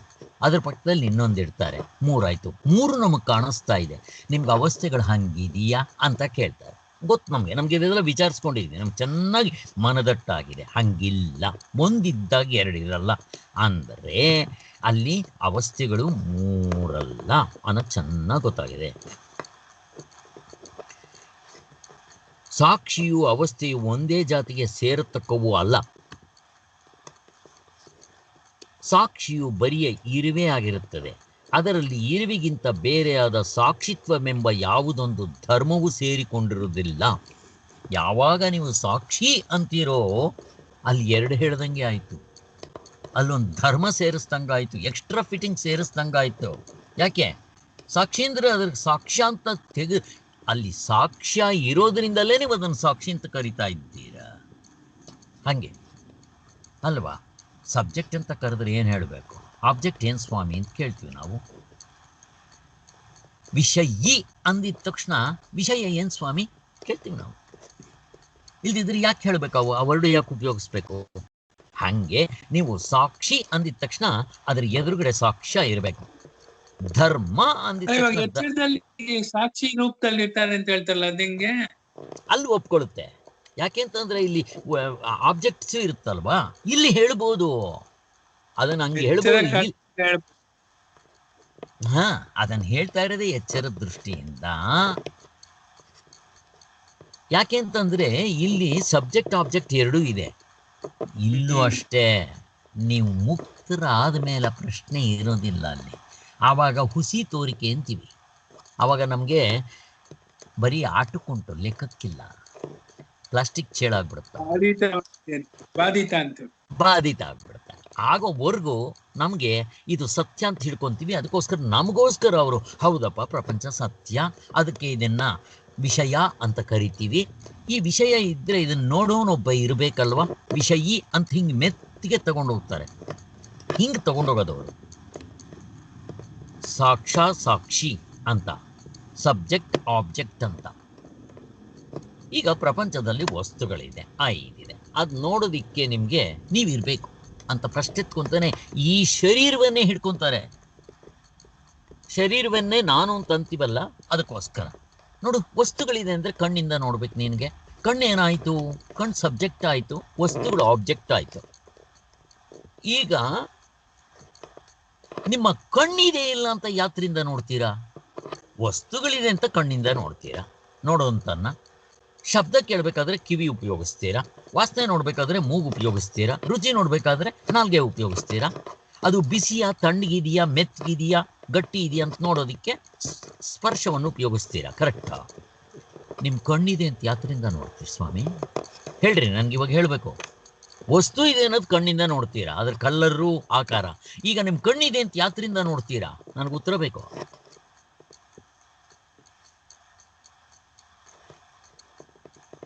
ಅರಿವಿನಿಂದಲೇ, ಒಳಗಿನ ಕಣ್ಣು. ಅಲ್ಲಿವರೆಗೂ ಯಾಕೆ ಹೋಗ್ಬೇಕು? ಇನ್ನೂ ಅದಕ್ಕಿಂತ ಕೆಳಗಡೆ ಬಂದು ಹೇಳಕ್ ಬರುತ್ತಲ್ಲ, ನನ್ನ ಕಣ್ಣಿದೆ. ನೀವು ಡಾಕ್ಟರ್ ಹತ್ರ ಹೋಗ್ತೀರ, ನಿಮ್ಮ ಕಣ್ಣಿಗೆ ಏನೋ ಪೊರೆ ಬಂದಿರುತ್ತೆ, ಕಾಣಿಸೋದಿಲ್ಲ. ಡಾಕ್ಟರ್ ಹತ್ರ, ಡಾಕ್ಟ್ರೇ ನನ್ನ ಕಣ್ಣು ಕಾಣೋಲ್ಲ ಅಂತೀರ. ಇದೇನು ಆತ್ಮನಿಂದಾನೇ ಹೇಳ್ಬೇಕಾ?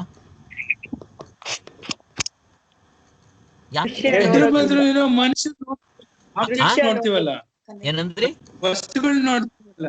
ವಸ್ತುಗಳು ನೋಡ್ತೀವಲ್ಲ, ಪ್ರಪಂಚದಲ್ಲಿರೋ ವಸ್ತುಗಳನ್ನ, ಮನುಷ್ಯರನ್ನ.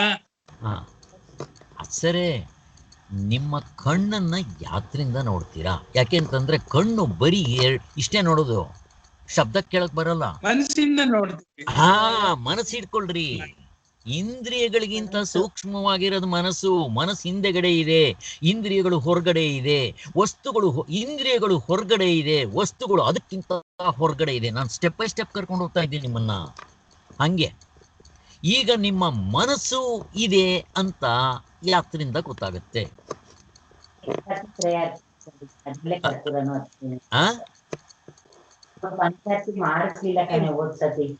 ಯಾರು ಹೇಳ್ತೀರ? ಈ ನಮಗೆ ಬುದ್ಧಿ ಕೇಳಿಸ್ತಾ ಇಲ್ಲ, ಸರಿಯಾಗಿ ಕೇಳಿಸ್ತಾ ಇಲ್ಲ. ನೀವು ಹತ್ರ ಬಂದು ಮಾತಾಡ್ಬೇಕು ಮಾತಾಡೋವಾಗ. ಬುದ್ಧಿಯಿಂದ ಹಾ ಹೌದು, ಬುದ್ಧಿಯಿಂದ ಹಂಗೆ ಹಂಗೆ ಸ್ವಲ್ಪ ಅದಷ್ಟು ಕ್ಲಿಯರ್ ಆಗಿ ಅರ್ಥ ಆಗದೆ ಇದ್ರು ಇರ್ಲಿ. ಮನಸ್ಗಿಂತ ಹಿಂದೆ ಸೂಕ್ಷ್ಮವಾಗಿರೋದು ಬುದ್ಧಿ. ಅಲ್ಲಿ ಬುದ್ಧಿ ಇದೆ ಅಂತ ಹೆಂಗ್ ತಿಳ್ಕೊಂತೀರಾ? ಹಿಂಗೆ ಮೆತ್ತಗಿಂದಕ್ಕೆ ಹೋದ್ರೆ ಎಲ್ಲಿಗೆ ಬರ್ತೀರಾ? ಫೈನಲ್ ಆಗಿ ವ್ಯವಹಾರ ನಡೆಯೋದಕ್ಕೆ ಏನ್ ಬೇಕು? ಅಂತಃಕರಣ. ಇವೆಲ್ಲ 4 ಅಂತಃಕರಣವೇ. ಅಂತಃಕರಣ ಅಂದ್ರೆ 4. ನೀವು ಒಂದ್ ಹೇಳಿದ್ರು ಸರಿ, ಎಲ್ಲ ಹೇಳಿದ್ರು ಸರಿ. ಬಟ್ ಅಹಂಕಾರ. ಅಹಂಕಾರ ನಾನು ಹಿಡ್ಕೊಳ್ಳಿ. ಅಲ್ಲಿ ಪಿವೆಟ್ ಇದ್ದಂಗೆ ವ್ಯವಹಾರ ಮಾಡಬೇಕಾದ್ರೆ ಈ ನಾನು ಇಲ್ಲಿವರೆಗೂ ಸಾಕು. ನಿಮ್ ವ್ಯವಹಾರಕ್ಕೆ ಇಲ್ಲಿವರೆಗೂ ಬಂದ್ಬಿಡ್ತೀವಿ. ಈಗ అందుకు ఆఫ్ చేయండి అంటారు.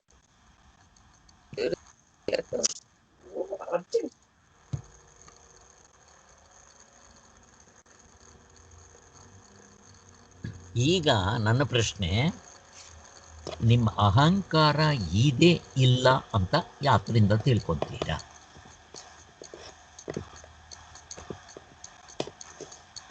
ಯಾತ್ರಿಂದ? ಅದು ಮನಸ್ಸಿಂದನೇ. ಯಾರನ್ನ ಹಾ. ಬೈದ್ ಬಿಟ್ರೆ ಇದಾಗುತ್ತೆ. ಅಲ್ಲ, ನಿಮ್ಮ ಅಹಂಕಾರ ಆ? ಬುದ್ಧಿಯಿಂದ ಕ್ಲಿಯರ್ ಆಗಿ ದೊಡ್ಡ ಮಾತಾಡ. ನಾನು. ಏನಂದ್ರಿ? ದೊಡ್ಡ ನಾನು ಅಷ್ಟೇ. ದೊಡ್ಡ ನಾನು, ನಿಜವಾದ ನಾನು ಅಷ್ಟೇ. ಆತ್ಮನಿಂದ ನನ್ನ ನಿಜವಾಗಿರೋ ನಾನು ಇಂದನೇ ತಿಳ್ಕೋಬೇಕು. ಹೇಗೆ ಹೇಳ್ತೀರಾ ಇದನ್ನ? ಹೇಳಿದ್ದಾಯ್ತು, ಥಿಯರಿ ಆಯ್ತು, ಪ್ರಾಕ್ಟಿಕಲ್ ಆಗಿ ತೋರಿಸಿ ನನಗೆ.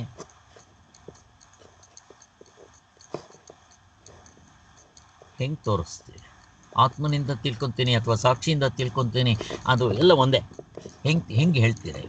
ಈ ನಾನು ಇದ್ದಾನೆ ಇಲ್ವಾ ಅದರಿಂದಾನೇ ತಿಳ್ಕೊಳ್ಳೋದು ಹೇಗೆ?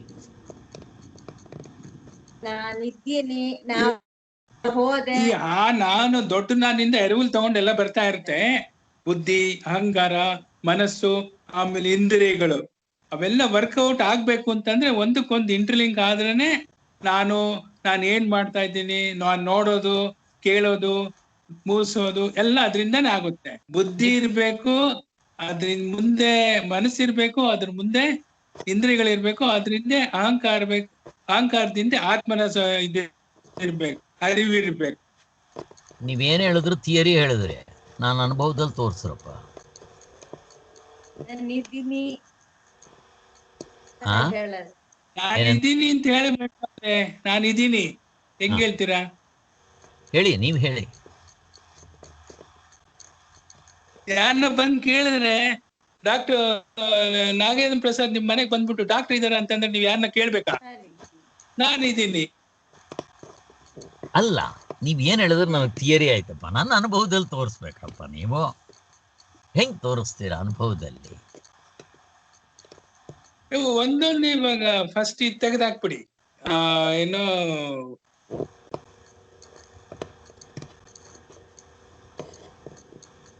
ಏನು ಇಂದ್ರಿಯಗಳೆಲ್ಲ ಇವಾಗ ಇಂದ್ರಿಯಗಳು ತೆಗೆದ್ರು ಒಂದೊಂದೇ ಮನಸ್ಸಿದ್ರೆ ಮನಸ್ಸು ತೆಗಿರಿ. ಕರ್ಮೇಂದ್ರಿಯಗಳು ಅಂದ್ರು ಅಲ್ಲ ಗೋಪಾಲ್ ಅವ್ರೆ, ಒಂದ್ ನಿಮಿಷ. ನೀವ್ ಏನ್ ಹೇಳಿ ಥಿಯರಿ ಹೇಳ್ತಾ ಇದ್ದೀರಿ, ನನ್ಗೆ ಅನುಭವದಲ್ಲಿ ತೋರಿಸ್ರಪ್ಪ. ಯಾಕೆ ಅಷ್ಟು ಕಷ್ಟಪಡ್ತೀರಾ? ನಿದ್ದೆಲಿ ನಾನು ಸ್ವಾಮಿ ಇನ್ನೇನು ಇಲ್ಲ. ಅಲ್ಲ, ಗಾರ್ಡನ್ ಇದ್ರೆ ಅನುಭವ ಅಷ್ಟೇ. ಹಿಡ್ಕೊಳ್ರಿ, ಅದು ಅನುಭವ ಹಿಡ್ಕೊಳ್ಳಿ. ಈಗ ನಾನು ನಿದ್ದೆಯಲ್ಲಿ ಇರ್ತೀನಿ, ಈ ನಾನು ತೋರಿಸಿ ಸ್ವಾಮಿ, ಅಷ್ಟೇ, ಮುಗಿದೋಯ್ತು. ಅನುಭವ ಅಂದ್ರೆ ನೀವು ಎಚ್ಚರ ಕನಸು ನಿದ್ದೆ ಹಿಡ್ಕೋಬೇಕು. ನೀವು ಹೋಗ್ಲಿ, ನಿದ್ದೆ ಬೇಡಪ್ಪ ನಂಗೆ, ನಿದ್ದೆಲಿ ಬೇಡ. ಇನ್ನೆಲ್ಲಿ ತೋರಿಸ್ತೀರಾ? ನಿದ್ದೆ ಬೇಡ ನನಗೆ. ನಿದ್ದೆ ಎಕ್ಸಾಂಪಲ್ ಕೊಡಬೇಡಿ, ಯಾಕೆಂದ್ರೆ ಅಲ್ಲಿ ನನಗೆ ಇಂದ್ರಿಯಗಳಿರಲ್ಲ. ಇಂದ್ರಿಯಗಳು ಇರೋ ಕಡೆನೆ ತೋರಿಸಿ. ಕನಸು ನೋಡ್ಬೋದಲ್ಲ, ಅಷ್ಟೇ. ಕನಸು ಎಚ್ಚರದಲ್ಲಿ ಏನಂದ್ರೆ, ನೀವು ಮೀಸೆ ಮೇಲೆ ಕೈ ಹಾಕಿ ಕನ್ನಡಿ ಮುಂದೆ ನಿಂತ್ಕೊಂಡಿರೋ ಈ ಗಂಡಸು ನಾನು, ದಪ್ಪಕ್ಕಿದ್ದೀನಿ, ಕರ್ಗಿದ್ದೀನಿ, ಬೆಳ್ಳಗಿದ್ದೀನಿ, ಇಷ್ಟುದ್ದ ಇದ್ದೀನಿ ಎಲ್ಲ ಹೇಳಿದ್ರಲ್ವಾ. ಜನಕ ಮಹಾರಾಜ ಅಂತ ಮೀಸೆ ತಿರುಗಿಸಿದ್ರಲ್ವಾ ಎಚ್ಚರದಲ್ಲಿ. ಕನಸಿನಲ್ಲಿ ಯಾಕೆ ಭಿಕ್ಷೆ ಎತ್ತುತ್ತಾ ಇದ್ದೆ ಬೇರೆ ರೂಪದಲ್ಲಿ? ಈ ನಾನು ಬಂತ ಅಲ್ಲಿಗೆ, ಮುಗಿದೋಯ್ತು.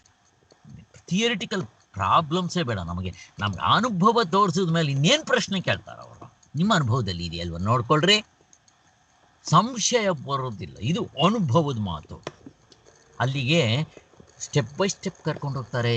ವ್ಯವಹಾರಕ್ಕೆ ನಮಗೆ ಈ ಡೂಪ್ಲಿಕೇಟ್ ನಾನೇ ಸಾಕು ವ್ಯವಹಾರಕ್ಕೆ. ಇದಕ್ಕಿಂತ ಹಿಂದೆ ಇನ್ನೊಬ್ಬ ನಿಜವಾದ ನಾನು ಇದ್ದಾನೆ, ಅದು ನೆಸರಿನೇ ಇಲ್ಲ ವ್ಯವಹಾರ ಮಾಡೋದಕ್ಕೆ. ಇಷ್ಟು ಜನ್ಮಗಳಿಂದ ನಾವು ತಿಳ್ಕೊಂಡೇ ಇಲ್ಲ, ಆದರೂ ಏನು ವ್ಯವಹಾರ ಏನು ಹೆಚ್ಚು ಕಡಿಮೆ ಆಗಿಲ್ಲ, ನಡೀತಾ ಇದೆ.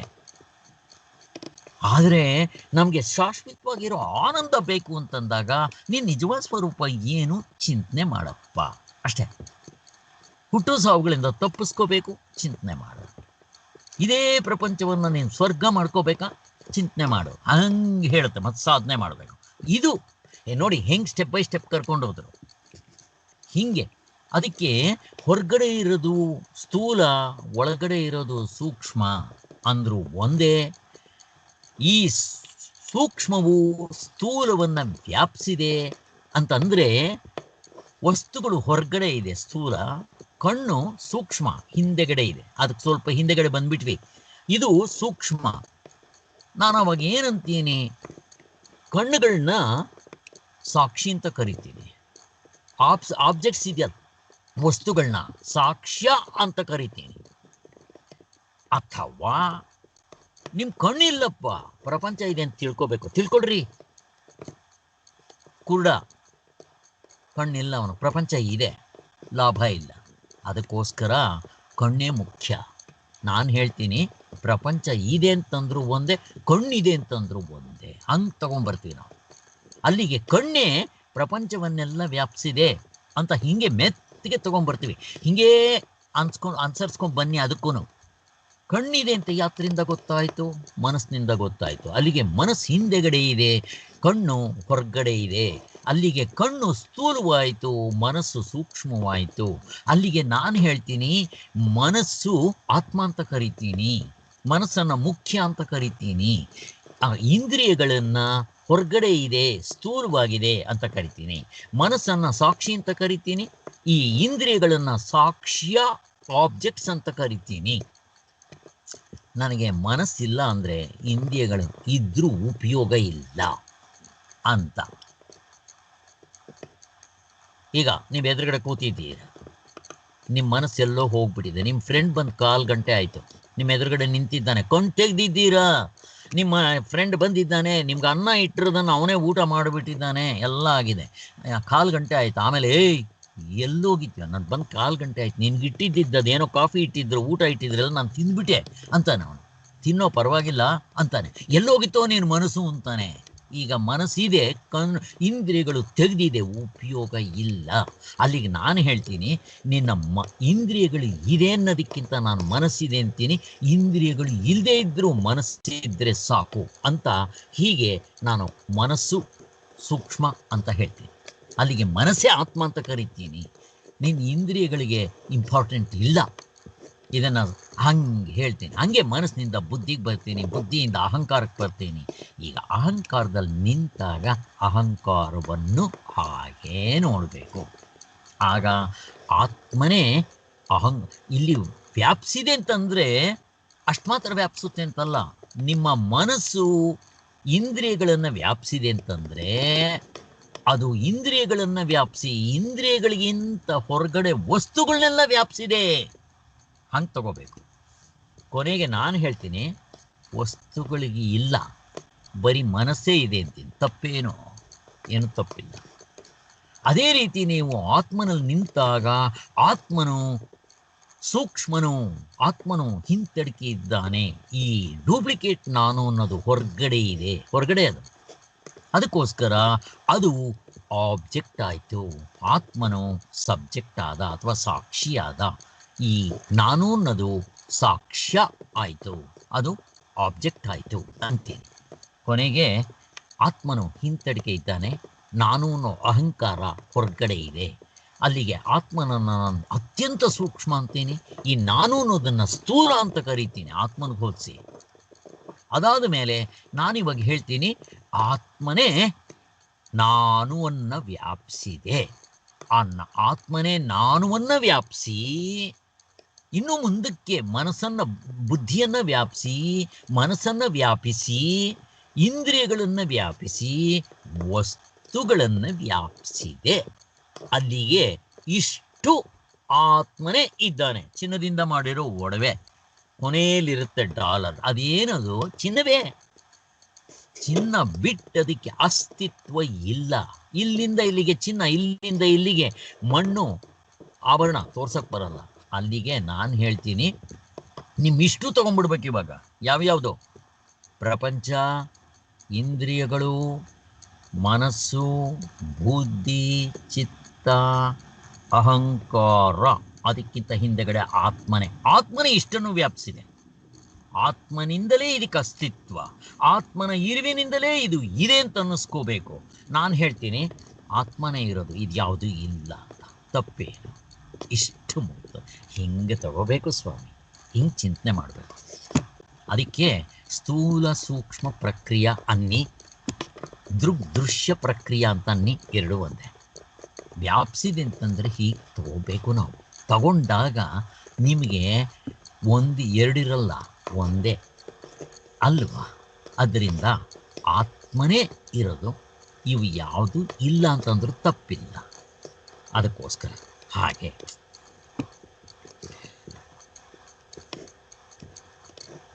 ಸಾಕ್ಷಿಯು ಅವಸ್ಥೆಯು ಒಂದೇ ಜಾತಿಗೆ ಸೇರಿತಕ್ಕವಲ್ಲ.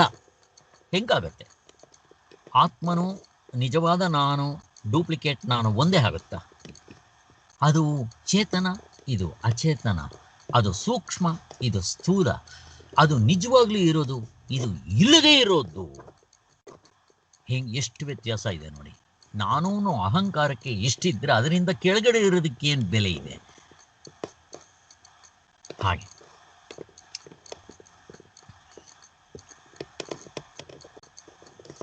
ಸಾಕ್ಷಿ ಮತ್ತೆ ಅವಸ್ಥೆ.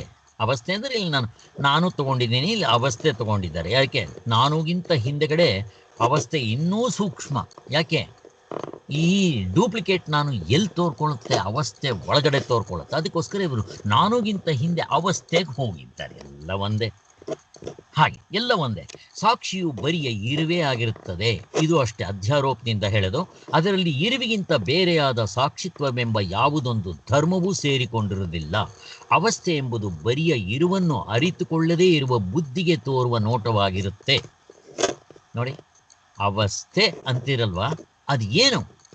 ಬರಿಯ ಇರುವೆ ಇರೋದು. ನಾನು ಹೇಳ್ತೀನಿ ಇವಾಗ, ಇರುವೆ ಇರೋದು, ಚಿನ್ನವೇ ಇರೋದು, ಒಡವೆ ಇಲ್ಲ ಅಂತೀನಿ. ತಪ್ಪೇನಿಲ್ಲ. ಅದೇ ರೀತಿ ಆತ್ಮನೇ ಇರೋದು, ಇರುವೆ ಇರೋದು, ಅವಸ್ಥೆಗಳು ಇಲ್ಲ ಅಂತೀನಿ. ಏನು ತಪ್ಪು? ಅದು ನಿಜವಾಗ್ಲೂ ಇಲ್ಲವೂ ಇಲ್ಲ. ಯಾಕೆ? ಒಂದಿದ್ದಾಗ ಎರಡು ತೋರಲ್ಲ. ಮತ್ತು ಇದಕ್ಕೇನು ಎಂಥ ಅಸ್ತಿತ್ವ? ಹೋಗಿ ನಿಮ್ಮ ನಿಜವಾದ ಇರುವು ತೋರಿಸಿ. ಇಲ್ಲದೆ ಇರೋದು. ನಿದ್ದೆಯಲ್ಲಿ ಇರುವಿದೆ, ಎಚ್ಚರದಲ್ಲಿ ಇರುವಿದೆ, ಕನಸಿನಲ್ಲಿ ಇರುವಿದೆ. ಆದರೆ ಎಚ್ಚರ ಇದ್ದಾಗ ಕನಸು ತೋರಿಸಿ, ಇರಕ್ಕೆ ತೋರ್ಸಕ್ಕೆ ಬರಲ್ಲ. ಕನಸು ಅಂದಿದ ತಕ್ಷಣ ಅದರ ಒಳಗಡೆ ಇರೋದೆಲ್ಲ ನಾನು ಇಂದ ಹಿಡಿದು ಎಲ್ಲ ಹೊಡೆದೋಗ್ಬಿಡುತ್ತೆ. ಈ ಮಕ್ಕಳು ಇಸ್ಪೆಟ್ ಪ್ಯಾಕ್ನಲ್ಲಿ ಗೋಪುರ ಕಟ್ಬಿಡ್ತಾರೆ, ಕೆಳಗಿಂದ ಒಂದು ತೆಗೆದ್ರೆ ಸಾಕಪ್ಪ ಸ್ವಾಮಿ, ಎಲ್ಲ ಬಿದ್ದು ಹೋಗುತ್ತೆ, ಮನೆನೇ ಬಿದ್ದು ಹೋಗ್ಬಿಡುತ್ತೆ. ಹಾಗೆ ನಿಮ್ಮ ಅವಸ್ಥೆ ತೆಗೆದ್ರೆ ಅವಸ್ಥೆ ಒಳಗಡೆ ಇರೋದಕ್ಕೆ ಅಸ್ತಿತ್ವ ಇಲ್ಲ. ಹಾಗೆ ಆದ್ದರಿಂದ ಅದಕ್ಕೊಂದು ಎಕ್ಸಾಂಪಲ್ ಕೊಡ್ತಾರೆ ಅವರು. ಹಗ್ಗವನ್ನ ಅರಿಯದವನಿಗೆ ಹಾವು ತೋರಿದರೆ ಆ ಹಾವು ಹೇಗೆ ಹಗ್ಗದ ಜೊತೆಗಿರುವ ಎರಡನೇದೇನಿಸಲಾರದೋ. ಈಗ ಹಾವಿದೆ, ನನಗೆ ಹಗ್ಗ ಅಂತ ಗೊತ್ತಾಗುತ್ತೆ. ಓಹೋ ಸ್ವಾಮಿ, ಹಗ್ಗನೂ ಇದೆ, ಹಾವು ಇದೆ, ಹೇಳ್ರಿ ನೋಡೋಣ, ಎರಡೆಲ್ಲಿದೆ? ಇಲ್ಲ. ಅಲ್ಲಿ ಹಗ್ಗನೂ ಇದೆ, ಹಾವು ಇದೆ ಅಂದರೆ ನೀವಿನ್ನೂ ಹಗ್ಗವನ್ನ ನೋಡಿಲ್ಲ. ಪರಮಾತ್ಮನೂ ಇದ್ದಾನೆ, ಪ್ರಪಂಚನೂ ಇದೆ ಅಂತಂದ್ರೆ ಎರಡು ನೋಡಿಲ್ಲ. ಚಿನ್ನವೂ ಇದೆ, ಆಭರಣವೂ ಇದೆ, ವ್ಯವಹಾರಕ್ಕೆ ಉಪಯೋಗಿಸ್ಕೊಳ್ಳಿ. ಆದರೆ ಅದಕ್ಕೆ ಕೇಳಿದ್ದು, ಫಸ್ಟ್ ಎತ್ಕೊಂತಾನೆ ನಿಮಗೆ. ಇಲ್ಲಿ ತೋರುತ್ತೆ, ತೋರಿದ ತಕ್ಷಣ ಅದರಲ್ಲಿ ಸತ್ಯತ್ವ ಇಲ್ಲ, ತೋರಿ ಹಾರೋದು ಇದಕ್ಕೆ ಬೆಲೆ ಇಲ್ಲ ಅಂತ ನಾವು ಕಟ್ಟಿದ್ದಾಗೋಯ್ತು. ಹಗ್ಗದ ಹಾವು ನಿಜವಾಗಿ ಹಗ್ಗವೇ ಆಗಿರುವಂತೆಯೇ ಹಾವಿನಲ್ಲಿ ಭ್ರಾಂತಿಯಿಂದ ಕಾಣುವ ಬಾಲ, ಹೆಡೆ, ಹಲ್ಲು, ವಿಷ ಇವೆಲ್ಲ ಅಷ್ಟೇ. ಆತ್ಮನ ತಿಳ್ಕೊಂಡ ಮೇಲೆ ಅವಸ್ಥೆ ಪ್ರಶ್ನೆ ಇಲ್ಲ. ಅವಸ್ಥೆ ಒಳಗಡೆ ಅರ್ಧ ಡಜನ್ ಇಲ್ಲ, ಪ್ರಶ್ನೆನೇ ಇಲ್ಲ ಅಲ್ಲಿ. ಆದರೆ ತೋರ್ಕೊಳ್ಳೋದ್ರಿಂದ ಅದನ್ನು ಎಂಜಾಯ್ ಅಂತ ಹೇಳುತ್ತೆ. ಅದನ್ನು ಬರಿಯ ಇರುವಿನ ರೂಪವಾಗಿರುವ ಪರಮಾರ್ಥವನ್ನೇ ನಾವು ಅವಸ್ಥೆಯೆಂದು, ಅವಸ್ಥೆಯಲ್ಲಿ ತೋರುವ ಪ್ರಪಂಚವೆಂದು, ಅದರಲ್ಲಿರುವ ಶಬ್ದ ಪ್ರತ್ಯಯ ಅವುಗಳ ವಿಷಯಗಳು ದ್ರವ್ಯ ಗುಣ ಕರ್ಮ ಸಾಮಾನ್ಯ ಏನೇನು ಹೇಳ್ತಾರೋ ಎಲ್ಲ ಎಕ್ಸ್ಟ್ರಾ ಫಿಟ್ಟಿಂಗ್ಗಳು ಇದರಲ್ಲೇ ಇರೋದು. ನಿಮ್ಗೆ ಯಾರು ಏನು ಹೇಳಿ ಅದರಲ್ಲೇ ಸೇರ್ಕೊಂಡ್ಬಿಡುತ್ತೆ ಅಲ್ವಾ. ನೋಡಿ, ಈ ವೈಶೇಷಿಕರು ಹೇಳೋ ದ್ರವ್ಯ ಗುಣ ಕರ್ಮ ಸಾಮಾನ್ಯ ಎಲ್ಲ ಅನಾತ್ಮಕ್ಕೆ ಹೇಳ್ತಾರೆ ಅವರು. ಯಾರು ಎಷ್ಟು ಬೇಕಾದರೂ ಹೇಳಿ. ಬುದ್ಧಿಸಮ್ನವ್ರು ಹೇಳ್ತಾರೆ ಎಲ್ಲ ಅನಾತ್ಮನೇ ಹೇಳ್ತಾರೆ. ಯಾರು ಏನು ಬೇಕಾದರೂ ಹೇಳಿ, ನೈಯಾಯಿಕರು ಹೇಳಿ, ಪಾತಂಜಲಿಗಳು ಹೇಳಿ, ಸಾಂಖ್ಯ ಕಪಿಲ ಸಾಂಖ್ಯರು ಹೇಳಿ, ಎಲ್ಲ ಅನಾತ್ಮ ಹೇಳ್ತಾರೆ ಅಷ್ಟೇ. ಆದ್ದರಿಂದ ನೀವು ಆತ್ಮನ ತಿಳ್ಕೊಂಡ್ರೆ ಯಾವುದಕ್ಕೂ ಬೆಲೆ ಇಲ್ಲ, ಅಸ್ತಿತ್ವ ಇಲ್ಲ. ಹಗ್ಗ ತಿಳ್ಕೊಂಡ್ರೆ ಹಾವು ಎಲ್ಲಿರುತ್ತೆ? ಇರೋದಿಲ್ಲ ಅಷ್ಟೇ. ದ್ರವ್ಯ ಗುಣ ಕರ್ಮ ಮುಂತಾದವುಗಳು ಎಂಬ ವಿಭಾಗದ ದೃಶ್ಯ ರಾಶಿಯೊಂದು ಬಗೆ ಬಗೆಯಾಗಿ ವಿಕಲ್ಪಿಸುತ್ತಿರುವೆವು ಅಷ್ಟೇ. ವಿಕಲ್ಪ ಅಂದ್ರೇನು? ನಿಜವಾಗ್ಲೂ ಇಲ್ಲದೆ ಇರೋದು. ಒಂದೇ ಮಣ್ಣು ಮುದ್ದೆ ಗಡಿಗೆ ಮಡಕೆ ಕುಡಿಕೆ ಅಂತ ಹೇಗಾಗಿದೆಯೋ ಹಾಗೆ ವ್ಯವಹಾರ ಮಾಡೋದಿಕ್ಕೆ ಮಾಡಿಕೊಳ್ಳಿ. ಸರಿಯಾಗಿ ನೋಡಿದರೆ ಹೇಗೆ ಅದೆಲ್ಲವೂ ಮಣ್ಣೇ ಆಗಿರುವುದು. ಈಗ ನೀವು ಮಣ್ಣು ಅಂತೀರ, ಮಡಕೆ ಅಂತೀರಪ್ಪ, ಸರಿಯಾಗಿ ನೋಡಿದ್ರೆ ಏನದು? ಮಣ್ಣೇ ಮಡಕೆ ಆಗಿದೆ. ಮಣ್ಣಿಲ್ಲ, ಬರೀ ಮಡಕೆ ತೋರಿಸ್ಬೇಕು, ತೋರ್ಸೋಕೆ ಬರೋದು. ಆತ್ಮ ಇಲ್ಲ, ಪ್ರಪಂಚ ತೋರ್ಸೋಕೆ ಬರೋಲ್ಲ. ಹಗ್ಗ ಇಲ್ಲ, ಹಾವು ತೋರ್ಸೋಕೆ ಬರೋಲ್ಲ. ಚಿನ್ನ ಇಲ್ಲ, ಒಡವೆ ತೋರ್ಸೋಕೆ ಬರೋಲ್ಲ. ಅದಕ್ಕೋಸ್ಕರ ಹೀಗೆ ತಗೋಬೇಕು, ಅದರಂತೆ ಇಲ್ಲಿ ತಿಳಿಯಬೇಕು. ಚೆನ್ನಾಗಿ ವಿಚಾರ ಮಾಡಿ ನೋಡಿದವರಿಗೆ ಹೇಗೆ ಹಾವೆಂಬ ಹೆಸರು ತಿಳುವಳಿಕೆಯೂ ಹೋಗಿ ಇದು ಹಗ್ಗವೇ ಎಂಬ ನಿಶ್ಚಿತವಾದ ಅರಿವು ಉಂಟಾಗುವುದೋ ಹಾಗೆ ಇಲ್ಲಿಯೂ ಶುದ್ಧ ಸತ್ಯೆಯೇ ಬಗೆ ಬಗೆಯ ಹೆಸರುಗಳ ಮತ್ತು ತಿಳುವಳಿಕೆಗಳ ವಿಷಯವಾದ ಅನಾತ್ಮವಾಗಿ ತೋರುತ್ತಿರುವುದೆಂದು ತಿಳಿಯಬೇಕು. ಇರೋದು ಹಗ್ಗವೇ, ಆದರೆ ಹಾವಾಗಿ ತೋರ್ತಾ ಇದೆ. ಹಾವಿನ ಬಾಲ, ಎಡೆ ಮತ್ತು ಅದರ ಹಲ್ಲುಗಳು, ಅದು ನಾಗರ ಹಾವ, ಇವೆಲ್ಲ ಏನು ಬೇಕಾದ ತೋರ್ಕೊಳ್ಳಿ ಅಷ್ಟೇ. ಅದೇ ರೀತಿ ಅವಸ್ಥೆಗಳ ಒಳಗಡೆ ಪ್ರಪಂಚ, ಆ ಪ್ರಪಂಚದ ಒಳಗಡೆ ನೀವು ವಿಷಯಗಳು, ಮತ್ತು ಅರ್ಧ ಡಜನ್ ಹೇಳಿ ಅದನ್ನು ಮಿಕ್ಕಿರೋದು ನಿಮಗೆ ಅದರ ದ್ರವ್ಯ ಗುಣ ಕರ್ಮ ಸಾಮಾನ್ಯ ವಿಶೇಷ ಅಭಾವ ಏನು ಬೇಕಾದರೂ ಹೇಳಿ, ಎಲ್ಲವೂ ಅನಾತ್ಮವೇ, ಎಲ್ಲವೂ ಮಡಕೆ ಕುಡಿಕೆ. ಅವಸ್ಥೆ ಅಂದ್ರೂ ಒಂದು, ಆಮೇಲೆ ಅಹಂಕಾರ ಆದ್ರೂ ಒಂದೇನಾ? ಅವಸ್ಥೆ ಅಹಂಕಾರ ಇಲ್ಲ ಬೇರೆ ಆಗುತ್ತೆ. ನೀವು ಇನ್ನೂ ಸ್ವಲ್ಪ ಸೂಕ್ಷ್ಮವಾಗಿ ಹೋಗ್ಬೇಕು ಅಂದ್ರೆ ಅಹಂಕಾರಕ್ಕೂ ಆತ್ಮನಿಗೂ ಮಧ್ಯೆ ಅವಸ್ಥೆ ಇರುತ್ತೆ ಅಂತ ಹೇಳಬಹುದು ಥಿಯರಿಟಿಕಲ್ ನಾಲೆಡ್ಜ್ ಇಂದ. ಯಾಕೆಂತಂದ್ರೆ ನೀವು ಆತ್ಮನವರೆಗೂ ಹೋಗ್ಬೇಡಿ, ಅವಸ್ಥೆನೇ ಇಟ್ಕೊಳ್ಳಿ. ಈಗ ನಾನೂನು ಅಹಂಕಾರ ಎಲ್ಲಿ ತೋರುತ್ತೆ, ಆಮೇಲೆ ಇನ್ನು ಎಲ್ಲಿ ತೋರುತ್ತೆ? ಅವಸ್ಥೆ ಒಳಗಡೆ ತೋರುತ್ತೆ.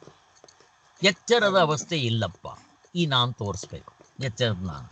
ಅದನ್ನೇ ಭಗವತ್ಪಾದರು ಕೇಳ್ತಾರೆ, ನಿದ್ದೆಲಿದ್ದೀರಾ, ಶರೀರ ಇದೆ ಅಂತ ನಿಮ್ಗೆ ಹೆಂಗೆ ಗೊತ್ತಾಗುತ್ತೆ ಹೇಳಿ? ನಿದ್ದೆ ಮಾಡ್ತಾ ಇದ್ದೀರಾ, ಗೋಪಾಲ್ ಅಥವಾ ಡಾಕ್ಟ್ರು ಇದ್ದಾರೆ ಅಂತ ನಿಮ್ಗೆ ಹೆಂಗೆ ಗೊತ್ತಾಗುತ್ತೆ ಹೇಳ್ರಿ ಅಂತಾರೆ. ಹೋಗ್ಲಿ, ನಿಮ್ಮ ಹೆಂಡತಿ ಮಕ್ಳಿದ್ದಾರೆ ಅಂತ ಹೆಂಗೆ ಹೇಳ್ತೀರಾ ಹೇಳ್ರಿ? ಎದ್ದಿಲ್ಲ, ನಿದ್ದೆಲಿದ್ದೀರಾ, ಹೇಳಕ್ ಬರಲ್ಲ. ಯಾಕೆ ಇಲ್ಲ? ಅವರು ಇದು ಇಂಪಾರ್ಟೆಂಟ್, ಇದು ಇದ್ರೆ ಅಲ್ವಾ ತೋರ್ಸೋದಿಕ್ಕಲ್ಲಿ. ಇಲ್ಲ ಅವರು, ಏನೋ ಸ್ವಾಮಿ ನೀವು ನಿದ್ದೆ ಕೊಡ್ತೀರ ಯಾವಾಗಲೂ, ಹೋಗ್ರಿ ಕನಸಿನಲ್ಲಿ ತೋರಿಸ್ರಿ, ನಿಮ್ಮ ಈ ಶರೀರನ ತೋರಿಸ್ರಿ ಹೋಗಿ ಕನಸಿನಲ್ಲಿ. ನೀವೇನು ಎಚ್ಚರದಲ್ಲಿ ಹಿಡ್ಕೊಂಡು ಜನಕ ಮಹಾರಾಜ ಅಂತ ಮೀಸೆ ತಿರುಗಿಸ್ತಾ ಇದ್ದೀರೋ ಕನಸಿನಲ್ಲಿ ತೋರಿಸ್ರಿ. ಹೋಗ್ಲಿ, ಒಂದು ಕನಸು ಬೇಡ್ರಿ, ಒಂದು ದಿನದಲ್ಲಿ 5 ಕನಸು ಬೀಳುತ್ತೆ. 5 ಕನಸಿನಲ್ಲಿ ನೀವು ಈ ಜನಕ ಮಹಾರಾಜನೇ ಇರ್ಬೋದಲ್ಲಿ, ಇರಲಿ. ಒಂದು ಕನಸಿನಲ್ಲಿ ಭಿಕ್ಷುಕನಾಗಿದ್ದ, ಇನ್ನೊಂದು ಕನಸಿನಲ್ಲಿ ಜನಕ ಮಹಾರಾಜನೇ ಆಗಿರ್ತಾನೆ. ಆದರೂ ಇವನೇ ಅಲ್ಲಿಗೆ ಬಂದಿರ್ತಾನ? ಪ್ರಶ್ನೆ, ಉತ್ತರ ಕೊಡ್ಬೇಕು ಇವಾಗ ನೀವು. ಏನೋ ನೀವು ಭಿಕ್ಷುಕ ಅಂತ ಹೇಳ್ತೀರ ಸ್ವಾಮಿ, ಆ ಒಂದು ಕನಸಿನಲ್ಲಿ. ಮಿಕ್ಕಿರೋ ಕನಸಿನಲ್ಲಿ ಅವನು ಜನಕ ಮಹಾರಾಜನೇ ಆಗಿರ್ತಾನೆ. ಇವಾಗ ನಾವು ಮೋಸ್ಟ್ ಆಫ್ ದಿ ಕನಸುಗಳಲ್ಲಿ ನಮಗೆ ಎಚ್ಚರದಲ್ಲಿ ನಾವು ಏನಾಗಿರ್ತೀವೋ ಅದೇ ಆಗಿರ್ತೀವಿ, ಅದೇ ಕನಸು ಬರ್ತಾ ಇರುತ್ತೆ. ಇವಾಗ ಅಹಂಕಾರ ಆದ್ಮೇಲೆ ಅವಸ್ಥೆ ಆದ್ಮೇಲೆ ಸಾಕ್ಷಿ ಹಂಗೆ ಇಟ್ಕೋಬಹುದಲ್ವಾ? ಇಟ್ಕೋಬಹುದು. ಅದಕ್ಕಿಂತ ಹಿಂದೆ ಸಾಕ್ಷಿ ಅಂತ ಇಟ್ಕೋಬಹುದು, ಹಾಗೆ ಇಟ್ಕೋಬಹುದು. ಸಾಕ್ಷಿ ಅಂದ್ರೆ ಒಂದೇ, ಆತ್ಮ ಅಂದ್ರೆ ಒಂದೇ. ಹೌದು, ಮತ್ತೆ ಈ ಅವಸ್ಥೆನೇ ನಾನು ಆತ್ಮ ಅಂತ ಕರೆದು ಬಿಡ್ತೀನಿ.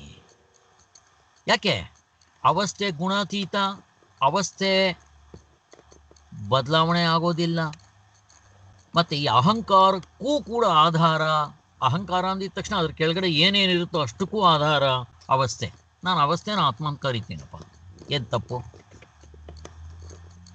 ಇಲ್ದಂಗ ಆಗ್ಬಾರ್ದಲ್ವಾ? ಒಂದು ಆತ್ಮ ಅಂದ್ರೆ ಕರೆಕ್ಟ್. ಇನ್ನೇನಾದ್ರೂ ಹೇಳ್ಬೋದು ಅದಕ್ಕೆ? ಇನ್ನೇನು ಹೇಳ್ತೀರಾ? ಆಯ್ತು, ಇಲ್ದಂಗ ಆಯ್ತು, ಕರೆಕ್ಟು ಆತ್ಮ. ಇನ್ನೇನು ಹೇಳ್ಬೋದು? ಇನ್ನೇನು ಹೇಳಿ ಅದಕ್ಕೆ ಬೆಲೆ ಇಲ್ದಂಗೆ ಮಾಡ್ಬೋದು?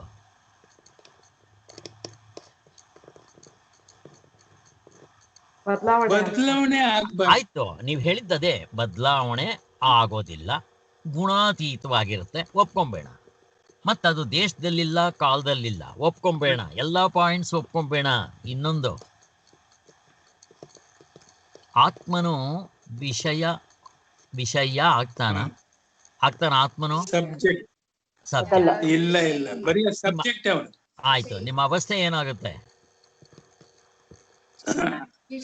ಅದಕ್ಕೆ ಕಂಪೇರ್ ಮಾಡಿದ್ರೆ ಆಬ್ಜೆಕ್ಟ್ ಆಗುತ್ತೆ. ಯಾಕೆ? ಏನ್ರಿ, ಈಗ ನೀವು ಎಚ್ಚರದಲ್ಲಿದ್ದೀರಾ, ಕನಸಿನಲ್ಲಿದ್ದೀರಾ, ನಿದ್ದೆಲ್ಲಿದ್ದೀರಾ? ಸ್ವಾಮಿ, ನಾನು ಎಚ್ಚರದಲ್ಲಿದ್ದೀನಿ. ಹೆಂಗ್ ಗೊತ್ತಾಯ್ತು ನಿಮ್ಗೆ? ಯಾರಿಗೆ ಗೊತ್ತಾಯ್ತು? ಆತ್ಮನ ಗೊತ್ತಾಯ್ತು. ಆತ್ಮನಿಂದಲೇ ನೀವು ಹೇಳ್ತಾ ಇರೋದು. ಬಟ್ ಹೇಳೋವಾಗ ಠಕ್ ಅಂತ ಹೇಳ್ಬಿಡ್ತೀವಿ, ನಮ್ಗೆ ನೋಡಿ ಹಿಂಗೆ ಬಿಡಿಸ್ಕೊಂಡಿರಲ್ಲ. ಆದರೆ ಈಗ ನಿಮಗೆ ಈ ಕನಸು ನಿದ್ದೆ ಇಲ್ಲ, ನಿಮ್ಗೆ ಗೊತ್ತಾಯ್ತೋ ಇಲ್ವೋ? ಅದಿಲ್ಲ ಅಂತ ಆಬ್ಜೆಕ್ಟ್ ಆಗೋಯ್ತದೆ. ಅಂದರೆ ವಿಷಯ ಆದರೆ ಅದನ್ನು ಆತ್ಮ ಅಂತ ಕರಿತೀರಾ? ಎಲ್ಲಿ? ಆತ್ಮನ ಯಾವತ್ತಾದರೂ ಆಬ್ಜೆಕ್ಟ್ ಮಾಡ್ರಪ್ಪ ನೋಡೋಣ. ಆತ್ಮನ ಮೇಲ್ಗಡೆ ಅವರ ಅಪ್ಪ ಯಾವನೂ ಇಲ್ಲ. ಆತ್ಮನೇ ಅಪ್ಪ. ಅದಕ್ಕೆ ಅವನಿಗೆ ಪರಬ್ರಹ್ಮ ಅನ್ನೋದು. ಇವನ್ನ ಜೀವಾತ್ಮ ಅಂತ ಅಂದ್ಬಿಡ್ತೀರಾ ಅಂತ ಹೇಳಿ ಇವನ್ನ ನೀವು ಆತ್ಮ ಅಂತ ಕರೆದ್ರೆ ಅವನು ಪರಮಾತ್ಮ ಅಂತ ಕರಿತೀರ. ಹಿಂಗೆ ಎಲ್ಲದಕ್ಕೂ ಮೇಲ್ಗಡೆ ಒಂದು ಹೆಸರಿದೆ, ಅದನ್ನು ಮೀರಿರೋನು ಇನ್ನೊಬ್ಬ ಇಲ್ಲ. ಅಂದರೆ ಇವನೇ ಸಬ್ಜೆಕ್ಟ್. ಹಿಂಗೆ ಮೆತ್ತ ತಗೊಂಡೋಗ್ತಾರೆ. ಇದು ಅನುಭವದ ಮಾತು ಅಂತಂದರೆ ಇವುಗಳು ನೋಡ್ರಿ ಹೆಂಗಿರುತ್ತೆ. ಇದನ್ನು ಮೆಲುಕು ಹಾಕ್ತಾ ಇದ್ರೆ ನಮಗೆ ನಿಜವಾಗ್ಲೂ ಹೇಳ್ತೀನಿ, ಎಷ್ಟು ಆನಂದ ಆಗುತ್ತೆ ಗೊತ್ತಾ? ನೀವು ಓದ್ತಾ ಇರಿ, ನಿಮ್ಗೆ ಇವಿಷ್ಟು ಪಾಯಿಂಟ್ಗಳು ಜ್ಞಾಪಕ ಬರುತ್ತೆ. ಆತ್ಮನ ನೀವು ಎಲ್ಲಿರ್ತೀರಾ? ಅವಾಗ ಆತ್ಮನಾಗಿ ಉಳ್ಕೊತೀರಾ. ನೀವಿದನ್ನು ಓದ್ತಾ ಇದ್ದರೆ ನನಗನ್ಸುತ್ತೆ, ಅದಕ್ಕೆ ಭಗವದ್ಗೀತೆಗಿಂತ ನನಗೆ ಈ ಪರಮಾರ್ಥ ಚಿಂತಾಮಣಿ ಇಟ್ಕೊಂಡ್ರೆ ಸಾಕು, ನನಗೆ ಇದೊಂದೇ ಸಾಕು ಅನಿಸುತ್ತೆ. ನನಗೆ ಮನನ ಮಾಡಬೇಕು. ಇದು ಮನನ, ಪೂರ್ತಿ ಮನನ. ಅನುಭವ ಬಿಟ್ಟು ಮನನ ಇಲ್ಲ. ಅನುಭವ ಅಂದ್ರು ಒಂದೇ, ಮನನ ಅಂತಂದ್ರು ಒಂದೇ. ನೀವು ಇದು ಓದ್ತಾ ಇದ್ರೆ, ನೀವು ಬೇಡದೆ ಇದ್ರು ನಿಮ್ಮನ್ನ ಕತ್ತಿನ ಪಟ್ಟಿ ಇಟ್ಕೊಂಡು ಹೋಗೋ ಆತ್ಮನಲ್ಲಿ ಅದ್ದಿಸ್ತಾ ಇರುತ್ತೆ. ಇದು ಕಣ್ಣು ಮುಚ್ಕೊಂಡು ಸುಮ್ಮನೆ ಧ್ಯಾನಕ್ಕೆ ನೀವು ದಿನಗಟ್ಲೆ ಅಲ್ಲ. ಅವನು ಕೂತಿದ್ನಲ್ವ, ಬ್ರಹ್ಮಚೈತನ್ಯ ಜೀವನ ಚರಿತ್ರೆಯಲ್ಲಿ ಬರುತ್ತಲ್ವ, ರಾಮನ ಅವತಾರ ಮುಗೀತು, ಕೃಷ್ಣನ ಅವತಾರ ಮುಗೀತು, ಕಲಿಯುಗ ಬಂದಿದೆ, ಅವನು ಇನ್ನೂ ಸಮಾಧಿಲ್ಲೇ ಇರ್ತಾನೆ. ನೀವು ಎಷ್ಟು ವರ್ಷಗಳು ಬೇಕಾದ್ರೂ ಇರಿ, 15 ವರ್ಷ ನೀವು ಕೋಮದಲ್ಲಿರಿ. ನಿದ್ದೆನೇ 6 ಗಂಟೆ ನಿದ್ದೆ ಮಾಡಿ, ಕೋಮವೇ. ಕೋಮ ನಿದ್ದೆ ಎಲ್ಲ ಒಂದೇ, ಏನು ಜ್ಞಾನ ಆಗೋಲ್ಲ. ಹಿಂಗೆ ವಿಚಾರ ಮಾಡಬೇಕು ನೀವು. ಆತ್ಮದಲ್ಲಿ ನೀವು ಎಚ್ಚರದಲ್ಲೇ ನಿಂತಳಕ್ಕೂ ಬರುತ್ತಿದ್ದು. ಇದನ್ನ ಹೇಳೋದು. ಇರ್ಲಿ, ಮುಂದಕ್ಕೆ ಹೋಗೋಣ. ಇನ್ನೊಂದು 2 ನಿಮಿಷ. ಇವತ್ತು ಸ್ವಲ್ಪ ಇಲ್ಲಿವರೆಗೂ ಮುಗಿಸ್ಬಿಡ್ತೀನಿ, ಆಗೋಯ್ತು. ಹಾಗೆ ಸೂಕ್ಷ್ಮ ಸ್ಥೂಲದಿಂದ ಸೂಕ್ಷ್ಮಕ್ಕೆ ಹೋಗೋದು ಅಂದರೆ ಹಿಂಗೆ ನೋಡಿ, ಎಷ್ಟು ಸ್ಟೆಪ್ನಿಂದ ನಾವು ಸೂಕ್ಷ್ಮಕ್ಕೆ ಹೋದ್ವಿ. ನೀವು ಯಾವ ಥರ ತಗೊಳ್ಳಿ, ಇದೇ ಥರ ತೊಗೊಂಡು ಹೋಗ್ತಾರೆ. ನೀವು ದೃಶ್ಯ ತಗೊಳ್ಳಿ, ಅಲ್ಲಿ ಅಧ್ಯಾರೋಪಾಪವಾದ ಹಾಸು ಹೊಕ್ಕಾಗಿರುತ್ತೆ. ಇದನ್ನು ತೆಗೆದಾಕ್ತಾರೆ, ಮೇಲ್ ಕುಂಡ್ರಿಸಿ ಕೆಳಗಿಂದ ಹೊಡೆದಾಕ್ತಾರೆ. ನೀವು ಇನ್ನೂ ಮೇಲಕ್ಕೆ ಹೋದಾಗ ಕೆಳಗಿಂದ ತೆಗೆದಾಕ್ತಾರೆ. ಹಿಂಗೆ ಇದನ್ನೇ ಅಧ್ಯಾರೋಪ ಅನ್ನೋದು. ಕೊನೆಗೆ ನೀವು ಆತ್ಮನಲ್ಲಿ ನಿಂತಾಗ ಅಲ್ಲಿ ಈ ಬ್ರಹ್ಮ, ಓಂಕಾರ, ಆತ್ಮ, ಇರುವು, ಅರಿವು, ಆನಂದ, ಸಾಕ್ಷಿ ಏನು ಹೇಳ್ತಾರೋ ಅವನ್ನು ತೆಗೆದಾಕ್ಬಿಡ್ತಾರೆ. ಹೋಗತ್ತ ಇವು ನಾವು ಮಾಡ್ಕೊಂಡಿಲ್ಲ, ಶಾಸ್ತ್ರ ತಂದಾಕೋದು. ಕೆಲವು ನಾವು ಮಾಡ್ಕೊತೀವಿ ತಪ್ಪು ಕಲ್ಪನೆಗಳನ್ನ, ಅದನ್ನು ತೆಗೆದಾಕತ್ತೆ. ಕೆಲವು ಶಾಸ್ತ್ರ ತಂದು ಮಾಡಾಕತ್ತೆ ತಪ್ಪು ಕಲ್ಪನೆಗಳನ್ನ. ಯಾಕೆ ಅಂತಂದರೆ ಇನ್ನೂ ಸೂಕ್ಷ್ಮವಾಗಿರೋ ತಿಳಿಸೋದಿಕ್ಕೆ ನಮ್ಗೆ ಇದನ್ನು ಇದನ್ನು ಮಾಡ್ಕೊಂಡು ಹೋಗುತ್ತೆ. ಹೊಳೆ ನರಸೀಪುರ ಸ್ವಾಮಿಗಳು ಇಲ್ಲೊಂದು ಪ್ರಶ್ನೆ ಕೇಳ್ಕೊತಾರೆ. ಅಲ್ಲ ಸ್ವಾಮಿ, ನಮಗೆ ಗೊತ್ತಿಲ್ಲ, ನಾವು ಮಾಡ್ಕೊತೀವಿ. ನಾವು ಮಾಡ್ಕೊಂಡಿರೋದು ಯಾವುದು? ಯಾರಾದರೂ ಒಂದು ಎಕ್ಸಾಂಪಲ್ ಕೊಡೋಕೆ ಬರುತ್ತಾ? ನಾವು ತಪ್ಪಾಗಿ ತಿಳ್ಕೊಂಡಿರೋದು ಯಾವುದು ಅಂತ ಯಾರಾದರೂ ಎಕ್ಸಾಂಪಲ್ ಕೊಡೋಕೆ ಬರುತ್ತಾ? ನಾವು ತಿಳ್ಕೊಂಡಿರೋದು ಯಾವುದು? ಯಾಕೆ ಇಷ್ಟು ಕಷ್ಟ ಬೇಕಾ? ಹಲೋ, ದೇಹನ ನಾನು ಅಂತ ಅನ್ಕೊಂಡಿರ್ತೀವಿ ಅಷ್ಟೇ, ಮುಗಿದೋಯ್ತು ಬಿಡಿ, ಬೇಕಾದಷ್ಟು ಆಗೋಯ್ತು. ಯಾರನ್ನಾದ್ರೂ ಕೇಳಿ, ದೇಹನ ಆತ್ಮ ಅಂತ ಕರೀತಾರೆ ಯಾರಾದ್ರೂ? ನಾನು ಸ್ವಾಮಿ ಅಂತಾನ ಅವನು. ಅವನಿಗೆ ಆತ್ಮ ಅಂದ್ರೆ ಗೊತ್ತಿಲ್ಲ, ನಾನು ಅಂತಾನ ಅವನು. ದೇಹನ ತಪ್ಪಾಗಿ ತಿಳ್ಕೊಂಡಿದ್ದಾನೆ ಅವನು. ಹಗ್ಗವನ್ನ ಹಾವು ಅನ್ಕೊಂಡಿದ್ದಾನೆ, ನಿಜವಾದ ಆತ್ಮಸ್ವರೂಪವನ್ನ ಇವನು ಈ ಶರೀರ ಅನ್ಕೊಂಡಿದ್ದಾನೆ. ಇಷ್ಟೆಲ್ಲ ವಿಚಾರ ಮಾಡಿದ್ರೆ ಈ ಶರೀರದಲ್ಲಿ ಇವನು ಯಾವುದು? ಅದನ್ನೇ ಪ್ರಶ್ನೆ ಕೇಳಿದ್ದು. ಕನ್ನಡಕ ನಂದು, ಕರ್ಮೇಂದ್ರಗಳು ನಂದು, ಎಲ್ಲ ನಂದಾಯ್ತು, ನೀನು ಯಾರು ವಿಚಾರ ಮಾಡಿಲ್ಲ. ಅದಕ್ಕೆ ನಾನಂದ್ರೆ ಯಾರು ವಿಚಾರ ಮಾಡು ಅಂತ ಹೇಳಿ ಕರ್ಕೊಂಡು ಹೋದ್ವಿ. ನಾವು ಮಾಡ್ಕೊಂಡಿರೋದು ಇದು ತಪ್ಪುಗಳು. ಆದರೆ ಶಾಸ್ತ್ರ ತಂದು ಹಾಕೋದು ಯಾವುದು? ಇದು ನಾವು ಏಕೋನಂಶತಿ ಮುಖ ನಾವು ಮಾಡ್ಕೊತೀವಿ. ಶಾಸ್ತ್ರ ಏನು ಮಾಡುತ್ತೆ? ಸಪ್ತಾಂಗ ಅಂತ ಹೇಳುತ್ತೆ. ಅಲ್ಲೇ ನಮ್ಮನ್ನ ಆತ್ಮದಲ್ಲಿ ನಿಲ್ಲಿಸ್ಬಿಡುತ್ತೆ. ಎಚ್ಚರದಲ್ಲಿ ಸಪ್ತಾಂಗ ಅಂತದೆ, ಕನಸಿನಲ್ಲಿ ತೈಜಸ ಅನ್ನುತ್ತೆ, ಗಾಢನಿದ್ರೆಯಲ್ಲಿ ಪ್ರಾಜ್ಞ ಅಂತ ಅನ್ನುತ್ತೆ. ಇದು ಶಾಸ್ತ್ರ ಮಾಡೋದು. ಅದೇ ರೀತಿ ಕೊನೆಗೆ ನಿಮ್ಮನ್ನ ಸಾಕ್ಷಿ ಅಂತ ಅನ್ನುತ್ತೆ, ಇರುವು ಅನ್ನುತ್ತೆ, ಅರಿವು ಅನ್ನುತ್ತೆ, ಏನೇನೋ ಹೇಳುತ್ತೆ. ಕೊನೆಗೆ ನಿಮ್ಮನ್ನ ಅದನ್ನು ಆತ್ಮ, ಬ್ರಹ್ಮ, ಓಂಕಾರ ಅಂತ ಅನ್ನುತ್ತೆ. ಇವೆಲ್ಲ ಶಾಸ್ತ್ರ ತಂದಾಕೋದು. ಆಮೇಲೆ ಏನು ಮಾಡುತ್ತೆ? ಅದು ತೆಗೆದಾಕ್ಬಿಡುತ್ತೆ. ಅದಕ್ಕೆ ಶಾಸ್ತ್ರಕ್ಕೊಂದು ಪ್ರಶ್ನೆ ಕೇಳ್ತಾರೆ ಅವತ್ತು ಪೂರ್ವ ಪಕ್ಷಿ. ಅಲ್ಲ ಸ್ವಾಮಿ, ನೀವು ಮೊದಲು ಗಬ್ಬು ಮಣ್ಣಲ್ಲಿ ಇಳಿಯೋದು ಯಾಕೆ, ಮತ್ತೆ ತೊಳ್ಕೊಳ್ಳೋದು ಯಾಕೆ ಸ್ವಾಮಿ ನೀವು ಅಂತ ಕೇಳುತ್ತೆ. ಅದಕ್ಕೋಸ್ಕರನೇ ಸ್ಥೂಲದಿಂದ ಸೂಕ್ಷ್ಮ ಕರ್ಕೊಂಡು ಹೋಗ್ಬೇಕಾದ್ರೆ ಈ ಕೆಲಸ ಮಾಡಬೇಕಪ್ಪ. ಇದನ್ನೇ ಅಧ್ಯಾರೋಪ ಅಪವಾದ ಅನ್ನೋದು ಅಂತ ಶಾಸ್ತ್ರ ಹಿಂಗೆ ತೋರಿಸುತ್ತೆ. ಇದನ್ನು ನಾವು ಮಾಂಡಿಕ್ಯ ಉಪನಿಷತ್ನೆಲ್ಲ ಓದಿದ್ದೀವಿ. ಸ್ವಾಮಿಗಳು ಎಕ್ಸಾಂಪಲ್ ಕೊಡ್ತಾರೆ. ನಾವೇನೋ ಗೊತ್ತಿಲ್ಲದೆ ನಾವು ಸಗಣಿ ಹಚ್ಕೊಂಡಿದ್ದೀವಿ, ಮಣ್ಣು ಮೆತ್ತಿಸ್ಕೊಂಡಿದ್ದೀವಿ, ಏನೇನೋ ತಪ್ಪು ಕಲ್ಪನೆ ಮಾಡ್ಕೊಂಡಿದ್ದೀವಿ. ನಿಮ್ಮ ಶಾಸ್ತ್ರ ಯಾಕೆ ಸ್ವಾಮಿ ನಮಗೆ ಮತ್ತೆ ಇಂಥವೆಲ್ಲ ಮಣ್ಣಲ್ಲಿ ಇಳಿಯೋದು ಮತ್ತು ನೀರು ತೊಳ್ಕೊಳ್ಳೋದು, ಅಧ್ಯಾರೋಪ ಮಾಡ್ಕೊಳ್ಳೋದು, ಅಪವಾದ ತೆಗೆದಾಕ್ಕೊಳ್ಳೋದು ಯಾಕೆ ಮಾಡಬೇಕು ಅಂತಂದರೆ ಇದೆ. ನಿಮ್ಮನ್ನು ಇನ್ನೂ ಸ್ಥೂಲದಿಂದ ಸೂಕ್ಷ್ಮಕ್ಕೆ ಕರ್ಕೊಂಡು ಹೋಗ್ಬೇಕಾದ್ರೆ ಈ ಒಂದು ಪ್ರಕ್ರಿಯೆ ಉಪಯೋಗಿಸ್ಬೇಕಾಗುತ್ತೆ ಅಂತ ಹೇಳ್ತಾರೆ. ಅಲ್ಲಿಗೆ ಬುದ್ಧಿ ತಾನೂ ಕೂಡಿ ಬುದ್ಧಿಯ ರೂಪೀಯದಿಂದ ಉಳಿಯೋದಿಲ್ಲ. ಯಾವಾಗ ಇಲ್ಲಿ ಎಲ್ಲಿಗೆ ಬರ್ತಾ ಇದ್ದಾರೆ? ಅವಸ್ಥೆಗಳನ್ನು ನೋಡುವಾಗ ಬುದ್ಧಿಗೆ ಆತ್ಮನ ಅರಿವು ಇರುವುದಿಲ್ಲ. ನಾವು ಇದನ್ನು ನಾಳೆಗೆ ಇಟ್ಕೋಣ, ಇಲ್ಲಿಗೆ ನಿಲ್ಲಿಸೋಣ. ನಾಳೆನೇ ಇನ್ನೊಂದು ಸ್ವಲ್ಪ ಇದೆ. ಇದು ಇವಾಗ ಪ್ರಶ್ನೆ ಮತ್ತು ಉತ್ತರ ಎರಡೂ ಇದು ಮುಗ್ದೋಗ್ತಾ ಇದೆ. ಇದರಲ್ಲೆಲ್ಲ ಹಿಂಗೇ ಬರ್ತಾ ಇದೆ. ಐ ಥಿಂಕ್ ನಾಳೆಗೆ ಇದು ಮುಗ್ದೋಗುತ್ತೆ. ನಾಳೆ ಮುಗಿಸ್ಬೇಡ. ಸೇಮ್ ಸ್ಟಡಿ ಗ್ರೂಪ್ ಥರ. ದಯವಿಟ್ಟು ನೀವು ಇವಾಗ ಇದು ಓದಿ. ನಾನಿವಾಗ ಮಾಡ್ತಾ ಇರೋದು ಯಾವುದು ಅಂತಂದರೆ ಎಲ್ಲ ಇದರಲ್ಲೇ